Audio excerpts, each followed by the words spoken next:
5 და 6 მაისი. 8 მაისს კაი ამინდია 9-ში და 10-ში. დღეს დილამდე ესე მორჩა დღეიდან კაი ამინდია. წესით უნდა გამოიდაროს კი და მე პომიდორი მაქვს დაზარ გავიდოვე. არა, დღეს წვიმა გამოაცხადეს. ქარი და წვიმა. დღეს მაგრამ ხვალ ზეგ და მაზეგ. ხვალ ზეგ და მაზეგ და შაბათსაც კარგი ამინდია თითქოს. მე კვირას ისევ წვიმა წერია. კარგი, დავიწყოთ მე მგონი.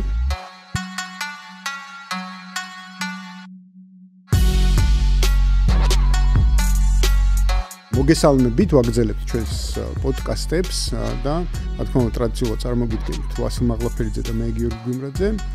ჩვენი სტუმარი იქნება ქალბატონი ლიანა ჯერვალიძე, გამარჯობათ ქალბატონი ლიანა, დიდი მადლობა რომ ჩვენთან ხართ. დღეს საუბრობთ პირველ რიგში ალბათ საუბრობთ ესეც ძალიან მნიშვნელოვანი საკითხზე, რომელიც ბოლო პერიოდში საკმაოდ აქტუალური გახდა, განსაკუთრებით უკრაინაში დაწყებული ომის შემდეგ, რაც ეგრეთ წოდებული შუა დერეფანი ქვია და ამ შუა დერეფანთან დაკავშირებული, მოით ასე ვთქვათ, გნებავთ ეკონომიკური, გნებავთ უსაფრთხოების და გნებავთ პოლიტიკური ნაწილები განვიხილოთ ამ პროცესის, იმიტომ რომ ცალკე საუბარია ერთის მხრივ იმაზე, რომ ეს შეიძლება იყოს ჩინეთის, ასე ვთქვათ, ერთი სარტყელი, ერთი გზის პროექტის ნაწილი, ერთ-ერთი ალტერნატიული მარშრუტი, ვთქვათ, ჩინური ტვირთების ევროპაში მისაწოდებლად და პირიქით. და მეორეს მხრივ საუბარია იმაზე, რომ ეს შეიძლება იყოს უფრო მეტად საჭირო, ვთქვათ, ცენტრალური აზიის დასაკავშირებლად ევროპასთან, ვიდრე მაინდა-მაინც ჩინეთთან, იმიტომ რომ ჩინეთს სხვა ალტერნატიული საშუალებებიც აქვს საკუთარი ტვირთების სავაჭროთ და უბრალოდ საკუთარი ვაჭრობისთვის ევროპულ ბაზართან. როგორ განვიხილოთ პირველ რიგში ეს საკითხი, ანუ როგორ დავინახოთ უბრალოდ? მე ვფიქრობ, შუა კორიდორი, შუა დერეფანი უნდა განვიხილოთ პირველ რიგში მხარეებს შორის ვაჭრობის კუთხით. რა რაოდენობის? ვინ არის მხარეები, მოდი ესეც ვთქვათ. მხარეები არის ევროკავშირი, მეორე მხარეს არის ჩინეთი და ცენტრალური აზია, რასაკვირველია. იმიტომ რომ ტრანზიტი და სატრანსპორტო დერეფნის განვითარება საჭიროა იმ შემთხვევაში, თუ არსებობს ვაჭრობა და ალტერნატიული გზა სჭირდება ამ ვაჭრობას, ან არ არსებობს, მაგრამ იგეგმება, რომ მხარეებს შორის ვაჭრობა უნდა გაჩაღდეს. როგორც ახლა არის თქვათ ევროკავშირსა და ინდოეთს შორის ეს მომავალი გეგმა. ამიტომ ჩვენ სატრანზიტო დერეფანს განვიხილავთ იმ შემთხვევაში, მის საჭიროება დგება მხოლოდ და მხოლოდ მხარეებს შორის ვაჭრობის არსებობის ან დაგეგმვის შემთხვევაში. ვაჭრობა რო არსებობს მხარეებს შორის, ეს უკვე 10 წლეულებს მოითვლის მინიმუმ, ხო? ახლანდელი ვაჭრობა, თორე ხა ის ძველი ისტორიული, ესე ვთქვათ, აბრეშუმის გზის ვაჭრობებს არ გულისხმობ. აი ახლა თანამედროვე ვაჭრობა რო არსებობს მხარეებს შორის, უკვე რამდენიმე 10 წლეულს მოითვლის, მაგრამ აი სწორედ ალტერნატივის გაჩენის საჭიროება წარმოიშვა და მოდი ამაზე შევჩერდეთ, ანუ რამ გამოიწვია ეს ალტერნატივის საჭიროება და რატო გახდა აქტუალური შუა დერეფნის საკითხი.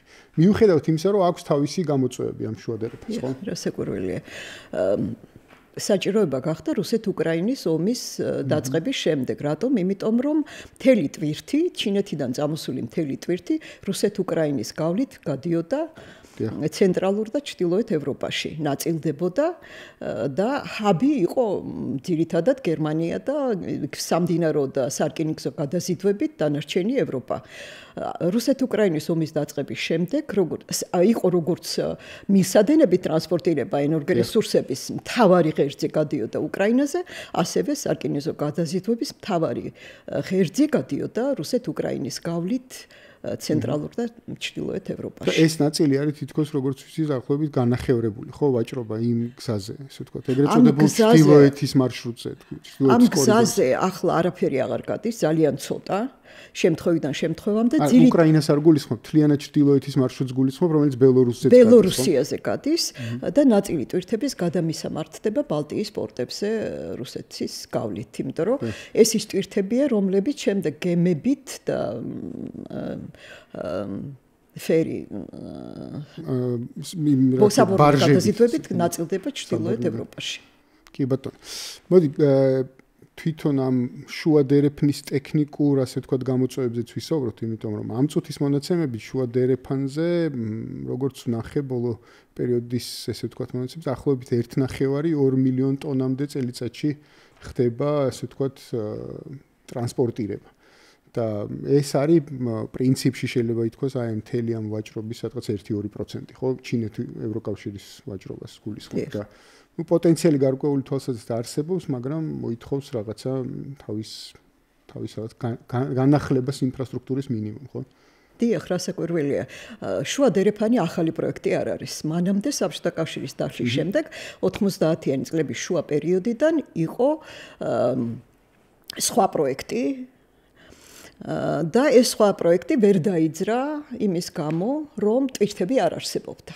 მაშინ ცენტრალურ აზიასა და ევროკავშირს შორის არ არსებობდა ტვირთები, ჩინური ტვირთებიც გადაიტვირთებოდა ძირითადად არსებული საზღვაო მარშრუტებით.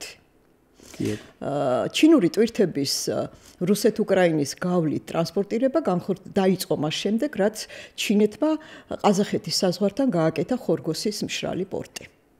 და დაიწყო ამ მიმართულებით რკინიგზა აშენდა და დაიწყო ამ მიმართულებაზე აქტიურად მუშაობა, რატომ? იმიტომ რომ თანდათან გარკვეული ნიშნები დასავლეთსა და ჩინეთს შორის დაძაბულობის გაჩნდა და ჩინეთმა გადაწყვიტა, რომ საზღვაო სატრანსპორტო არტერიებზე მისი დამოკიდებულება იყო ძალიან მაღალი, მალაკის სრუტეზე გადიოდა მთელი მისი ტვირთები და თავი რომ დაეზღვია, გადაწყვიტა სახმელეთო სატრანსპორტო ინფრასტრუქტურის განვითარება.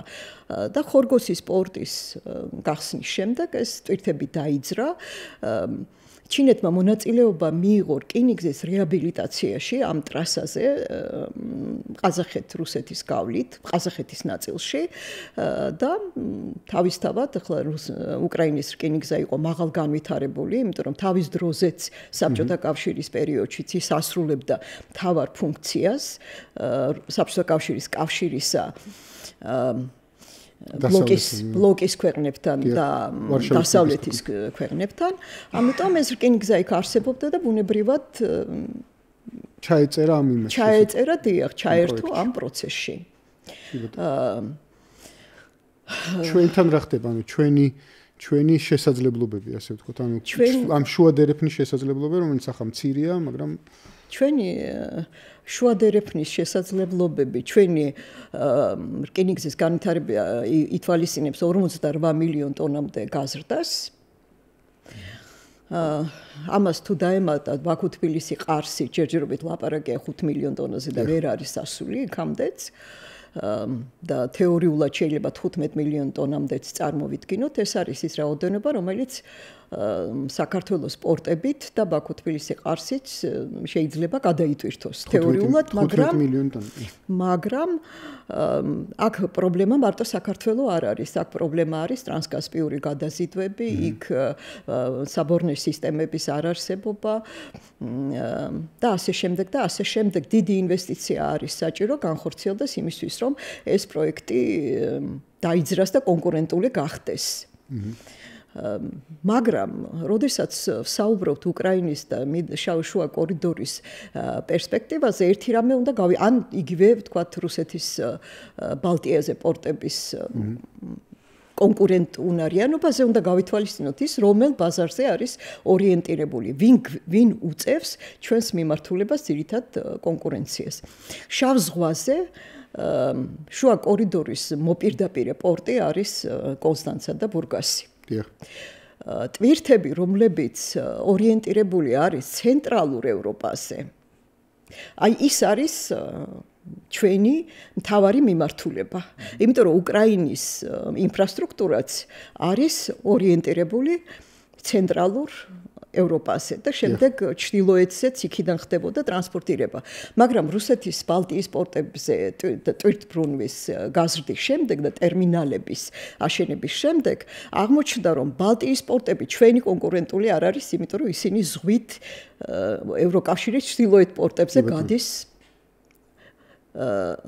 იქიდან. ჩვენი კონკურენტული არის უკრაინის მიმართულება და ახლა ამ შემთხვევაში ბელორუსიის მიმართულებაც, იმიტომ რომ ბელორუსიაც არის ცენტრალურ ევროპაზე ორიენტირებული, პოლონეთი, შემდეგ გერმანია და იქიდან გადანაწილება.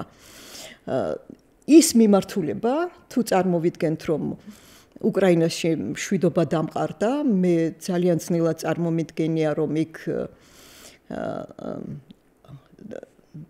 უახლოეს მომავალში სრული მშვიდობა დამყარდეს, იმდენად რომ ძველი ტვირთბრუნვა აღდგეს ამ მიმართულებაზე. მშვიდობაც რო დამყარდეს, ინფრასტრუქტურას ალბათ დასჭირდება მაინც ამ ომის შემდეგ რაღაცა სერიოზული ინვესტიციები რომ რასაკვირველია, იმიტომ რომ რუსეთმა აქტიურად დაბომბა ის ინფრასტრუქტურა, რომელიც და უკრაინამ აქეთ მხარეს დაბომბა, ისე რომ ჯერ ერთი რო აღსადგენია და მეორეც ისა რომ მე ვფიქრობ რომ იქ აუცილებლად მხარეები ერთმანეთის წინააღმდეგ განათავსებენ დანაღმულ ველებს და აქედან გამომდინარე ნდობის აღდგენა ამდენი ამხელა ომის და მსხვერპლის შემდეგ მხარეებს შორის ძალიან გართულდება. ხო, კი ბატონო. ესე იგი ნელ-ნელა შემოვიყვანეთ ეს პოლიტიკური ფაქტორი ამ ეგრეთ წოდებულ სავაჭრო საკითხებში. ეკონომიკურს მინდა მე დავუბრუნდე. აი ჩვენ ვლაპარაკობთ შვედერეფანზე და ასე იგი კონკურენტუნარიანობას, მაგრამ უშუალოდ გამტარობას სანამ პორტთან მივა. არ რკინიგზა ახსენეთ თქვენ. ამას დაახლოებით იმ შემთხვევაშიც კი თუ აქტიური ნაბიჯები გადაიდგება, რა პერიოდი ჭირდება, რომ ეს ჯერ ხო ეს რეალურად ხაღალზე და იდეის დონეზეა, ხო, გამტარენურენობა ფაქტობრივად არის მაქსიმუმზე, ხო, ახლა ჩვენ რაც რკინიგზა, ვიცით, ახლა რაც მოძრაობს ამ რიკოდზე, ამას თუ ახლა თქვენ 48 მილიონი ახსენეთ. ეს ოფიციალური კლიანად არის. არა, რასო, ამას ხო გატარება უნდა წარმოიდგინე სულიად სხვა ტიპის ინფრასტრუქტურა. ეს არის ჩვენი ოფიციალური გეგმა. ხო, სულიად სხვა ინფრასტრუქტურა უნდა. ამას რა პერიოდი უნდა დაახლოებით რომ რო დავინახოთ ჩვენი კონკურენციის ჭრილში რო დავინახოთ როდის ეს არ უნდა დარჩეს შტაბ-შტილება რომ ხვალდაზეგ გინაც ყველაფერი იყოს. ჩვენი სამინისტრო ამბობს რომ ეს პროცესი მიდის და 2 წელიწადში ეს იქნება. თქვენ გულისხმობთ ამ რკინიგზის განაგრძელებას, ხო? რკინიგზის. კი ბატონო. თუმცა ამ რკინიგზას თავისი პრობლემა აქვს, ხო? ან პრობლემა რა, თავისი ლიმიტი აქვს. ანუ მთლიანობაში რკინიგზის ინფრასტრუქტურა როგორც არ უნდა განვითარდეს, რამდენადაც ვიცი და ქალბატონი ლიანა შემისწორებს თუ ესე არ არის, მაქსიმუმი არის 5 მილიონი ტონის გატარების შესაძლებლობა. ანუ აი ამ ჩვენი ბაქო-თბილისი-ყარსის რკინიგზას რაც შეეხება. აქეთ თქვენ თქვათ ანაკლია და ფოთი და ეს ჯამურად არის 10-15 მილიონი. ხო და ეს მე ახალი ციფრები 48 მილიონი, მაგრამ როგორ უნდა? არა, 48 მილიონი არის მთელი ვაჭრობა ჩინეთსა და ევროკავშირში. 50 მილიონი ყოლაპარა. არა, ტონაზე არის ლაპარაკი. 50 მილიონი ტონა მთელი ვაჭრობა ჩინეთსა და ევროკავშირში. არა, მაგრამ შუადერეფანში, ხო. შუადერეფნის ლიმიტები არის დაახლოებით 15 მილიონი, როგორც ანუ არსებული პროექტების განვითარების შემთხვევაში. თუმცა ამას აქვს კიდევ ერთი ელემენტი. რკინიგზაზეა ლაპარაკი, რკინიგზის გამტარობის გაზდაზე არის ლაპარაკი. ეს ოფიციალურად არის სამინისტროს მონაცემი. მე სპეციალურად შევხვდი ამის დასადასტურებლად თავის დროზე, იმიტომ რომ შარშან მქონდა გამოსვლა ბათუმში ამ თემაზე და გადავამოწმე ეს ინფორმაცია და სატრანსპორტო დეპარტამენტმა ეს ციფრი მომაწოდა, რომ 48 მილიონ ტონაზე მიდის ჩვენი რკინიგზის, მაგრამ ეს არ არის მარტო ცალმხრივი, ეს არის ორმხრივი პროცესი, ხო? მაგრამ პრობლემა აქ სწორედ ამ ორმხრივ პროცესში არის. ამჟამად პრობლემა მდგომარეობს იმაში, რომ არ არის დაბალანსებული ვაჭრობა არც ჩინეთსა და ევროკავშირს, არც ცენტრალურ აზიასა და ევროკავშირს შორის. ანუ ევროკავშირს სავაჭრო უარყოფითი ბალანსი აქვს როგორც ჩინეთთან, ისე ცენტრალური აზიის ქვეყნებთან. ჩვენ რომ წარმოვიდგინოთ, რომ კონტეინერით რაღაცა ტვირთი გადის, ან თქვათ ნაყარი ტვირთი გადის ევროკავშირში, ევროკავშირიდან უკან თუ არ შემოდის, თუ ეს ვაჭრობა არ არის დაბალანსებული, ნიშნავს, რომ ეს კონტეინერები უნდა წამოვიდეს ცარიელი. ეს ვაგონები უნდა წამოვიდეს, ღია ვაგონები ან დახურული, როგორი ტვირთი არის, უნდა წამოვიდეს სარიელი, რაც აორმაგებს გადაზიდვის ღირებულებას. ეს არის ერთ-ერთი მთავარი პრობლემა ახლა, იმიტომ რომ ევროკავშირის ვაჭრობა ცენტრალურ აზიასთან ამ ეტაპზე არის ძირითადად ნავთობი და ნავთობპროდუქტები, რომელიც პრინციპში ცალმხრივია. რომელიც ცალმხრივია.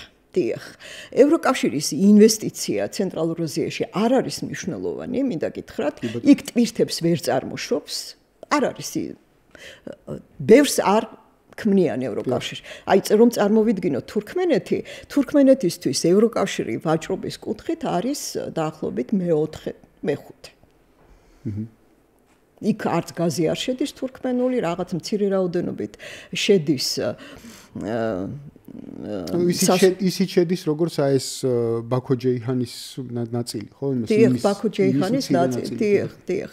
ბაქო-ჯეიჰანის ნაწილი შედის, ჩვენ გავაკეთეთ სასუქების ტერმინალი, თურქმენებმა გააკეთეს სასუქების ტერმინალი ფოთში და უზბეკებს აქვს გაკეთებული ბათუმში და ამ ტვირთებს ჩვენ ვატარებთ, მაგრამ ეს არ არის ის რაოდენობები, რა რაოდენობებმაც შეიძლება ამინდი შეცვალოს. ჯერჯერობით ვაჭრობა ცენტრალურ აზიასა და ევროკავშირს შორის არის ძალიან დაბალ დონეზე და ამიტომ ტვირთების გადაზიდვა და ტარიფების შესაბამისად არის ძალიან მაღალი და არაკონკურენტუნარიანი. კი ბატონო. და კიდე ერთი ელემენტი უნდა დავამატოთ, რადგან ეკონომიკაზე მაინც საუბრობთ. რადგან პოტენციალზე ვლაპარაკობთ, თორემ შემდეგ უკვე გადავიდეთ იმაზე, რა პოლიტიკური პრობლემები აქვს ამას ყველაფერს, ხო?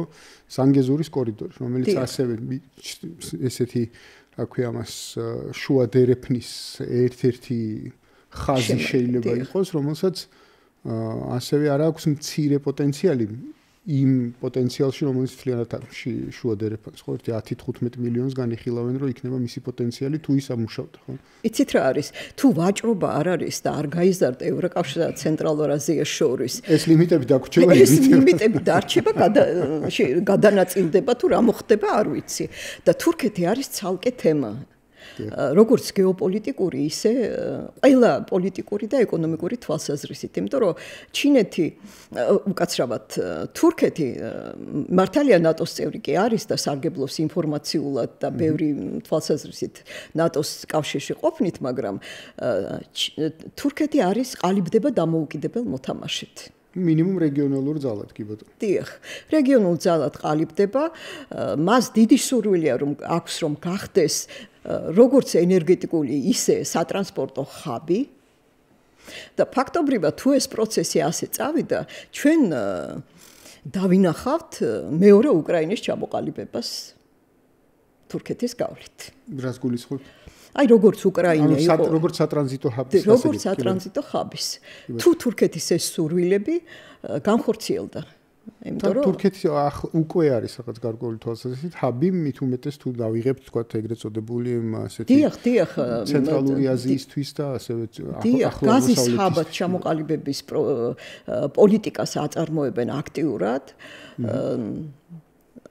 თხევადი გაზის მიღების ტერმინალები აქვთ ძალიან მნიშვნელოვანი, მათ შეუძლიათ, იცით რა შეუძლიათ? მათ შეუძლიათ მილსადენით მეტი გაზი მიიღონ და თხევადი გაზის ექსპორტი განახორციელონ. ანუ ის რაც მათი შიდა მოხმარებისთვის არის, თხევადი გაზი შეიძლება ექსპორტზე გაიტანოს საერთაშორისო ბაზარზე. ბოლო პერიოდში მიდის თურქეთში აქტიურად ამ ატომური ელექტროსადგურის მშენებლობა, რაც ენერგომოხმარებას ჩაანაცვლებს და გამოუთავისუფლებს ამ ენერგიას, რომელსაც დიახ, ამის გარდა, როგორც კი აკუიოს ჰიდრომეთქი უკაცრავად ბირთვული სადგური დასრულდება, თურქეთი გახდება ბირთვული კლუბის წევრი. ყველა ამის აქედან გამომდინარე ახლა არსებული ვთქვათ ენერგორესურსები გამოუთავისუფლება გასაგებია. ენერგეტიკულად ასე იქნება. ბირთვული კლუბის წევრობა არის ძალიან მნიშვნელოვანი. კი ბატონო. ძალიან სერიოზული ნაბიჯი. კი ბატონო, რაღაც თქმა გინდა. არა, ვიდოდა რა ძირითადად ამ შუა დერეფანი ერთი მხრივ არის ძალიან აქტუალური თემა, მაგრამ აი ყველა სპეციალისტი საბოლოოდ თვლის იქამდე რომ რა ზანეთ ახლა თქვა ბატონო, ესე იგი ერთი არის რომ ვაჭრობა არ არის მოცულობის, დარგავ ვაჭრობა არ არის, ინვესტირება არ ხდება ამ გზაში და აი კვერცხი და ქათამეც არ არის, გზა რადგან არ არის, მეორე აი უცებ აი ეს არ არის უცადი პროექტი, აი დღეს უცებაც რომ დამყარდეს კონტაქტი არ არის გამტარიანურობა ამ გზის, მათ შორის კასპიას ზღვაზე და იმაზე, მაგრამ გამტარიანობა სეზონურად საბოლოო ჯამში ეგეთი, ანუ ეს არ არის ესეთი იაფი და სწრაფი პროექტი, ეს შუა დერეფანი მიუხედავად იმისა, რომ თითქოს საუბრობთ, ესეთი მათ არ ჩანს. აი თვითონ აზე კასპიაზეც რამდენად არის ეს კასპიან მაგალითად მზად, კასპიაზე არის ერთი ბორანი, რაც არის? ერთი ახალი ბორანია. ხო. 5 თუ 6 იყო ძველი. ერთი არის ახალი ბორანი, რომელიც თურქმენეთს ეკუთვნის.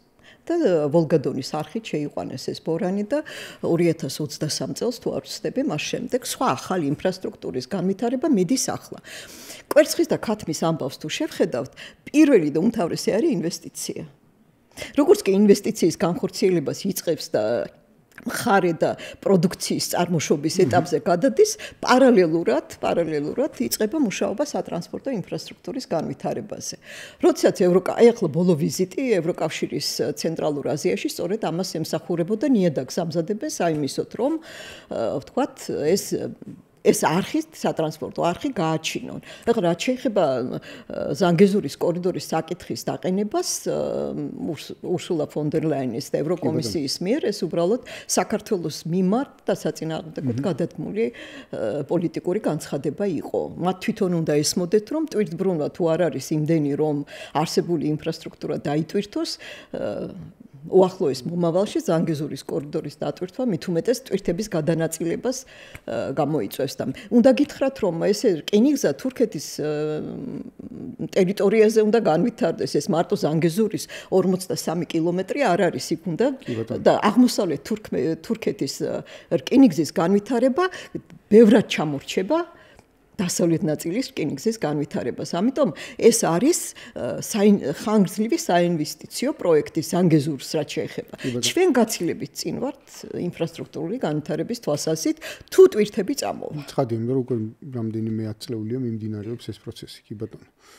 და იქ რა ხდება კასპიაში თქვენ ახსენეთ რომ რაღაც გარკვეული ინვესტიციები არის მეც ვიცი რომ აზერბაიჯანი გარკვეულ ფულს დებს ამ საკითხში ყაზახეთი დებს ამ საკითხში არსებობს ფუტურისტული პროექტებიც მაგალითად კასპიის ქვეშ ესე იგი წყალქვეშა იმის რკინიგზის მოწყობასთან დაკავშირებით თუმცა ნამეტანი ფუტურისტი ძალიან დიდი პოზიტიური ხედვა ესე რომ ვთქვათ იცი აი განჭორეტად მომავალში ყველაფერია ხოლმე ესე ვთქვათ საინტერესო რუბრიკაში ყველაფერი შეიძლება განჭორეტად მომავალში არის მე რამდენადაც ვიცი ხო მე რა ამას დაჭახედული ჯერ კასპიის სიმძლავრეები შორს არის ძალიან რთულად არის საკრები.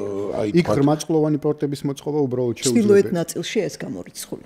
არის იქ ანუ დიდი ტვირთბრუნვა გემებით ეს თითქმის გამორიცხული. 12000 ტონიანი ტანკერების მოძრაობა არის შესაძლებელი ყაზახეთის პორტებიდან ბაქოს პორტამდე. ნავთობს თუ წარმოვიდგენთ. მე მაგალითად ჩრდილოეთ კასპიაზე საერთოდ არის 10 მეტრი არის სიღრმე სულ ძალიან დაბალი სიღრმე არის. აქეთ ხარ და თან წყლის მოკლედ იქ თავის ეხლა ჩვენ კასპიის განხილვას გქონდა რა თქმა უნდა.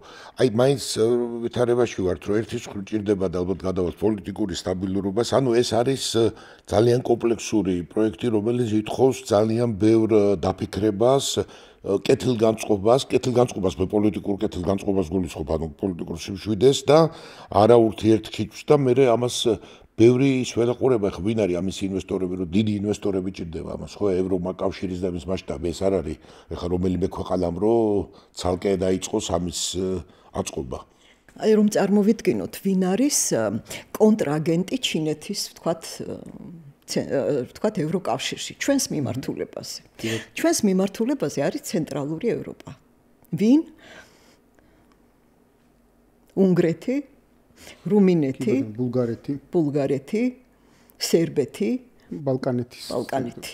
აი ეს არის ჩვენი კონტრაგენტი ჩინური ტვირთების მოძრაობის, იმიტომ რომ ჩინეთს დიდი ინვესტიციები აქვს განხორციელებული უნგრეთშიც, სერბეთშიც, რუმინეთში პორტში არა, პორტი რუმინეთს ეკუთვნის, მაგრამ ცენტრალური ევროპის ქვეყნებში ჩინეთი მნიშვნელოვნად არის შესული.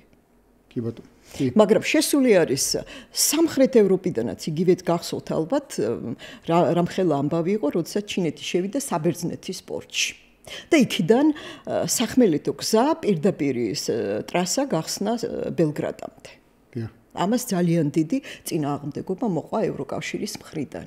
მიუხედავად იმისა, რომ სერბეთი ჯერ ევროკავშირის წევრი არ არის. ანუ სერბეთი არის. ანუ იგივე ვთქვათ, ჯერჯერობით ეს წინააღმდეგობის ფონზე მიდის და არა ხელშეწყობის რეჟიმში არ არის გადასული. არ მიდის, არ მიდის ნამდვილად, იმიტომ რომ რაც თქვა ალბათმა ლიანამ წეღან იმის რა ქვია ფონ დერ ლაინის ვიზიტი ცენტრალურ აზიაში.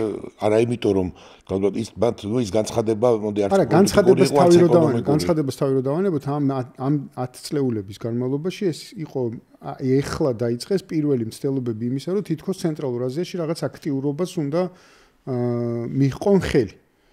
ну აქამდე არანაირი ამერიკელები აქტიურობდნენ ცენტრალურ აზიაში საკმაოდ სერიოზულად, თუმცა ძირითადად მაინც სამხედრო ბაზების განთავსების თვალსაზრისით და არა ეკონომიკურად და ევროპელები საერთოდ არაფერში იქ არ მონაწილეობდნენ. ევროპელებმა დაიწყეს მე რომ თავიდან ვთქვი, ადრე იყო მეთქი ტრასიკას პროექტი, იყო ევროპული პროექტი, მაგრამ რატომ ვერ იმუშავა? იმიტომ რომ ტვირთები არ იყო. იმიტომ რომ ძირითადად ყაზახეთთან პროდუქცია არ იქნებოდა, იყო მარტო ნავთობი და გაზი აზერბაიჯანის მხარეს. აზერბაიჯანს და ყაზახეთი და აზერბაიჯანი არის ორი ქვეყანა, რომელსაც მნიშვნელოვანი ვაჭრობა აქვს ევროკავშირთან, ისეც ნავთობის და გაზის ხარჯზე. დანარჩენი ინვესტირება ცენტრალურ აზიაში. ანუ ეს არ ითხოვს, ახლა რო ვთქვა, ეს არ ითხოვს დამატებით ამ რკინიგზის და მის განვითარებას. ესეც ანუ არსებული ვითარებაც არის. ანუ არ არის თითქოს წინაპირობა ამ შუადერეფნის, ესე ვთქვათ, სწრაფი ამოქმედება. მაგრამ წინაპირობა მაინც არის, რატომ? იმიტომ რომ არსებობს, რატომ? იმიტომ რომ ცენტრალურ აზიაში ინვესტირების და ასევე უსაფრთხოების კუთხით ყველაზე აქტიური არის ჩინეთი და რუსეთი. აუცილებლად ხედავენ აუცილებლობას ცენტრალური აზიის ქვეყნების ლიდერები ხედავენ აუცილებლობას დივერსიფიცირების, იმიტომ რომ ორ გიგანტზე დარჩნენ დამოკიდებული და იმისთვის რომ დააბალანსონ ამ ორი გიგანტის მოქმედება ცენტრალურ აზიაში, მათ ჭირდებათ დამატებით მესამე მოთამაშის შემოყვანა და ეს მესამე მოთამაშე არის ევროკავშირი, იმიტომ რომ ევროკავშირი თუ თურქეთი. ესეც საინტერესო საკითხია. თურქეთის იმდენად არა. ეკონომიკურად არ არის ისეთი მძლავრი მისი მოქმედება. მძლავრი და საინტერესო იმდენად ჯერ არ არის. ევროკავშირად მაგალითად აქეთ ვიკითხოთ, რამდენად განიხილება იმ კონტექსტში არის საუბარია ხოლმე თუ მხოლოდ იცით საუბრის დონეზეა ეს ინდოეთი ჩრდილოეთის გზის სამხრეთ-ჩრდილოეთის სამაკავშირო კი ჩრდილოეთ-სამხრეთის გზაზე მინდა გითხრათ შემდეგი ჩრდილოეთ-სამხრეთის გზა არსებობდა შაჰ-აბასის დროს. ამ გზით გადაიტვირთებოდა სპარსეთში წარმოებული აბრეშუმი ასტრახანის გზით, რუსეთის გავლით, ბრიტანეთში და ევროპაში. ეს გზა ახალი არ არის, მაგრამ ეს იყო საზღვაო გზა. მე შეგახსენებთ ისე რომ პეტრეს მთელი ლაშქრობა იყო ამ გზის საწყობა. ამ გზის გამო დაიწყო რომ ინდოეთზე გაევლო ეს გზა და ჩვენ უბედურება დაგვემართა მაგ გზის გამო ჩავერთეთ ბანკ კამპანიაში ცალკე ისტორია და მოკლედ ეგ გზა იყო მაშინ ძალიან საინტერესო და ამ გზას ერთობლივად ანვითარებდნენ ბრიტანეთი და რუსეთი. პეტრეს დროს ბრიტანეთის მხრიდან იყო იმპულსები და პეტრემდეც მინდა გითხრათ, ჯერ კიდევ შაჰ-აბასის დროს იყო იმპულსები ამ გზის განვითარებაზე. რატომ? იმიტომ რომ ოსტ-ინდოეთის და ისტ-ინდოეთის კომპანიები სამხრეთ-აღმოსავლეთ აზიაში დაფუძნებული იყო და ეს ვაჭრობა მაშინ სუეცის არხი ხომ არ არსებობდა 1870 წელს გაიხსნა. ამიტომ სახმელეთო ვაჭრობისთვის ეს გზა იყო აუცილებელი. ამ პერიოდში ომები მიდიოდა ოტომანთა იმპერიასა და სპარსეთს შორის და ამიტომ ეს გზა ოტომანთა იმპერიის გავლით გამორიცხული იყო და მთელი დიპლომატიური აქტივობა ბრიტანეთსა და სპარსეთს შორის მიდიოდა სწორედ აი ამ ასტრახან-რუსეთის გზით. ეს გზა ახალი არ არის, მაგრამ ახლა ამ გზაზე მუშაობენ ძირითადად რუსეთი და ინდოეთი და ეს გზა არის ინდოეთი, რომ წარმოვიდგინოთ, რომ თეორიულად ეს გზა ვითარდება, ტვირთები სატესტო გადაზიდვები მიმდინარეობს ბალტიის პორტებამდე, მაგრამ ინდოეთის საგარეო ვაჭრობა იქ ვოლგადონიც გააფართოვეს რუსებმა რაღაც იქ მოძრაობენ რაღაც მიმართულებით. დიახ, პორტები გააკეთეს, ტერმინალები გააკეთეს ბალტიაზე, მიდის სატესტო გადაზიდვები, დიდი რაოდენობა ჯერ არ არის, სპეციალურად ჩავიხედე დღეს კი არა გუშინ ჩავიხედე რა პროცენტულად რამდენი არის, ვთქვათ, არა ნავთობის, არამედ ზოგადად ტვირთების მოძრაობა სპარსეთის ყურიდან, ვთქვათ. და აღმოჩნდა, რომ ეს მსოფლიო გადაზიდვების ვაჭრობის დაახლოებით 5 რაღაცა. ჩვენ რამდენად შეიძლება აი უშუალოდ საქართველოს რო შეეხოს, აი სამხრეთ კავკასიას თითქოს გაივლის თუ უფრო დარუბანდისკენ, ჩვენ გააჩნია რა მიმართულება, ისევ და ისევ ეს დამოკიდებულია ინდოეთის ვაჭრობაზე ევროკავშირთან, რა მიმართულებით ჩვენ რკინიგზა არა გვაქვს, ვართ იმ გზის, ერთი გზა გვჩება, რომელიც გაისაჩება, თუ არ ვცდები, დარიელს გულისხმობ რა, ის გვირაბი. არა, მარტო ეგ არ არის, თავის დროზე ჯაიშანკარი რომ იყო ჩამოსული რამდენიმე წლის წინ, აქ ლაპარაკი იყო ძველი რკინიგზის აღდგენაზე საბჭოთა პერიოდის. ხო, და ეს ვინმე მაგ დაუბრუნდა, ეს იყო როგორც გადასება. აფხაზეთს. არა. აი ეს პროექტი რო კეთდებოდა. სომხეთ ირანის. ეგ კი მაგრამ ჩვენ საქართველოზე სად გადის? საქართველოდან რუსეთში როგორ გადის? აფხაზეთიდან ხო? აფხაზეთის გავლით. მაგრამ იყო კიდე ძველი პროექტის ვარიანტი, აი საბჭოთა კავშირის დაშლის ბოლოს, რომ უნდა გაევლო, აი ხევსურეთის მიმართულებით და კავკასიაში აქეთ უნდა გაევლო და მე ნუ იქ. ეხლა რაც ხდება. მაგაზე დიდი მუშაობა მიდიოდა სომხების და ირანის მხრიდან. ძალიან დიდი მუშაობა. ტრანსკავკასიური რკინიგზის პროექტი მოკლედ. იყო. ეს მთელი ამბავი იყო, აფრიცი დამდგობა იყო ასე შემდეგ და იცი კი არა გარკვეული სამუშაოებიც კი იყო დაწყებული, რომ ხათაშორის დრო შეხვედით ხევსურეთში, ბარისახოსთან გვირაბებიც კი არის რაღაცა შურპები დარტყმული და ასე შემდეგ. ანუ ეს თემა თეორიულად კარგად იყო და ნუ კარგად როგორ ღრმად იყო დამუშავებული, მაგრამ მე ნუ საბჭოთა კავშირი წინგრეოდა და დაანებეს. ნუ ყოველ შემთხვევაში ასე ვამბობ, რომ ამ წუთში საქართველოს თითქოს ასე ჩასართავად აქ არ არის მზად. გვაქვს ერთი საავტომობილო გზა, ხო? აი რომელიც ნუ ცოტა გაუმჯობესდება იმ გვირაბით. რომელიც მაგრამ ნუ ახლა ის არ ვიცი ხების გავტარიანობა არა ეგ მარტო ჩtildeოეთით არ უნდა წასულიყო სომხეთის ინტერესი იყო ერთის მხრივ ამ გზის განვითარება სპარსეთის ყურიდან სომხეთის გავლით საქართველოს პორტებით იმიტომ რომ ფაშინიანი რომ იყო ჩამოსული ეს როდის იყო 2022-ში ზუსტად არ 2022 იყო თუ 20 არა მიშინია შეცდომაში არ შეგიყვანოთ ინტერესი გამოხატა პორტის ტერმინალების მიმართ საქართველოში ესე იგი ლაპარაკი იყო მაშინ სპარსეთი ირანი სომხეთი საქართველოს პორტები ერთ-ერთი ვარიანტი ეს იყო მეორე ვარიანტი იყო რასაკვირველია აფხაზეთის რკინიგზის გახსნა კი ბატონო იქ არის ორი პრობლემა მე როგორც ვიცი ერთი რომ ყველა სარკინიგზო თვალსაზრისით ყველაზე ესე ვთქვათ მომგებიანი გზა ამ წუთის მონაცემით აზერბაიჯანზე გადის. პრობლემა ჩვენს ჩართულობასთან მიმართებაში გულისხმობ. არა, რკინიგზა ჯერ არ არის აზერბაიჯანში. არა, აზერბაიჯანში არ არის ირანში. ირანში არ არის ჯერ და იქ ტექნიკური პრობლემაც არის ირანის და რუსეთ-აზერბაიჯანის რკინიგზების სიფართოვის ამბავი არის და მეორე მომენტი არის რუსებს უნდათ ეს რკინიგზა გააგრძელონ სპარსეთის ყურემდე პარალელური ხაზი გააკეთონ.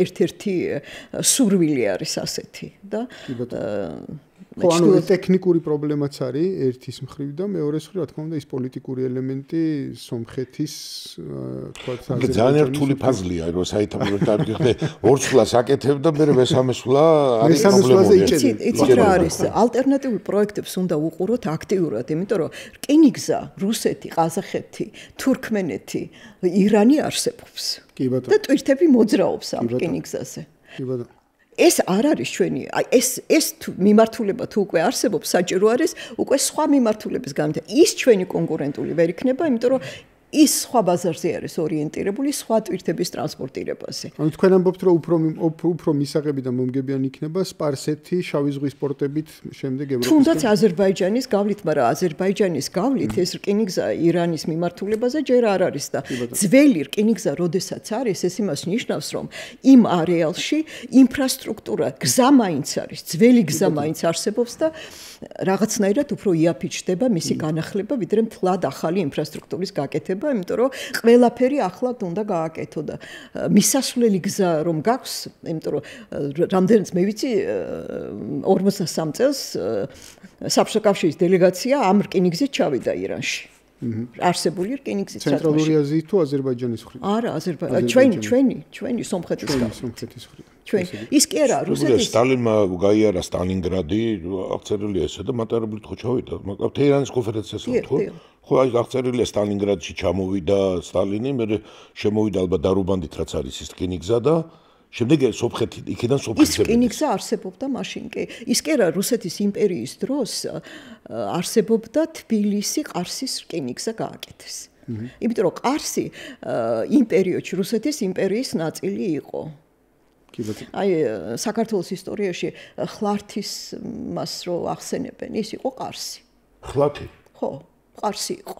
და ის პერიოდულად აი საქართველოს სიძლიერის პერიოდში ვასალური დამოკიდებულების სახელმწიფოებრივი წარმონაქმნი იყო. ის რომ ის რკინიგზა ყარსთან თუ ყარსთან არსებობდა, ესე იგი სომხეთის გავლით იყო ის, ესე იგი კი არა ასე იყო. ესე იგი რუსეთის იმპერიიდან არსებობდა ეს. ანუ მაინც უნდა ვთქვათ, რომ აი დიდი, რასაც ელოდება სოფლიო, რომ რაღაც გარკვეული პერიოდით ხა დიდი რა კონფიგურაცია რო გამოიკვეთება უკრაინის ეხლა უკვე მარტო უკრაინის კონფლიქტი აღარ არის, მაგრამ რაღაცა დროს ხო დადგება, აი მე უფრო ნათელი გახდება რა აი პოლიტიკური მდგენელით რის საშუალებას მიცემს მე ეკონომიკას განვითარების, ხო? ახლა თქვენ ერთი ვარაუდი თქვით, რომ და რასაკვირველია ამის ჩანს, რომ ესე უცებ უკრაინა რუსეთი ვერ აღდგება. მე წამიკითხავს ესე დავამბე, რომ იქ შეიძლება უცებ მოხდეს, რომ უცებ დაიწყოს ამისი აღდგენა, იმიტომ რომ თუ წავიდა ამ მშვიდობაზე, თუ მშვიდობა მოაწყდა ესე ვთქვათ ევროპა, მაშინ შეიძლება უცებ ამოქმედდეს ესე დალაგდეს ეს სიტუაცია. აი ჯერ ხო არავინ აი თითქოს გამოიკვეთა და არავინ არ იცის ჯერ ნუ შეიძლება ვიღაცა მიცის სადღაც კაბინეტში, მაგრამ არავინ არ იცის ჯერ როგორ ლაგდება ეს რუსეთის ჩვენ ზოგადად უნდა შევხედოთ როგორი არის გეოპოლიტიკური ვითარება სატრანსპორტო დერეფნების კუთხით. თუ წარმოვიდგენთ რომ სუეცის არხთან სიტუაცია ლაგდება და ვუყურებთ რომ ახლა სუდანში რა ამბავია და სუეცის არხის გასწვრივ სიტუაცია ვერ ლაგდება, იმიტომ რომ მხარეები ვერ თანხმდებიან სატრანსპორტო დერეფნებზე. ყოველთვის არის მოწინააღმდეგე მხარე, რომელსაც ამ დერეფნის განვითარება უნდა ან არ უნდა. საკუთარი დამოკიდებულებიდან გამომდინარე. საერთოდ ის ბაბატია ომების ალბათ სოფლიო ომების 95%, მაგრამ ის 5%-იც ვითომ რელიგიური სინამდვილის სამაზია, ეს არის ამ სატრანსპორტო ვიცით, მოკლედ გიკავია სატრანსპორტო დერეფანი, შემოსავალი გაქვს ბევრი, დიდი ჯარი ყავს და ასე შემდეგ. აკონტროლებდა. სხვათა შორის ეს მაგალითად გრენლანდიის დაკავების ერთ-ერთი მთავარი სურვილი იყო არის უпростоრეთ ტრამპის მიერ არის არქტიკული მარშრუტების გაკონტროლება. მარტო არქტიკული მარშრუტები არ არის მან. თქვენ ევროკავშირის რუკას რო დავხედოთ გარდა ნორვეგიისა არავის არქტიკაზე გასასვლელი არა ნორვეგიის და დანიისა დანიას გრენლანდიის გავლით თუ გრენლანდია წაიღო უკაცრავად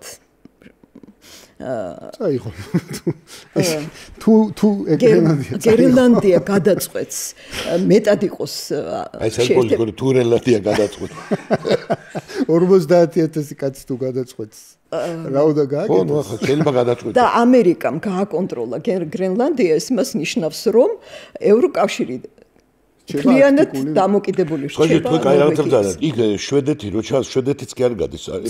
ცოტა. მე მგონი არ გადის, იმიტომ ნორვეგია და ისე საზღვაო ერთმანეთს რუსეთი. იქ სუბოლოში არიან პატარა ხაზი. ფინეთიც ვერ გადის, იმიტომ რომ რუსეთს კავშირი არ აქვს არქტიკაზე პირდაპირ ნორვეგიასთან.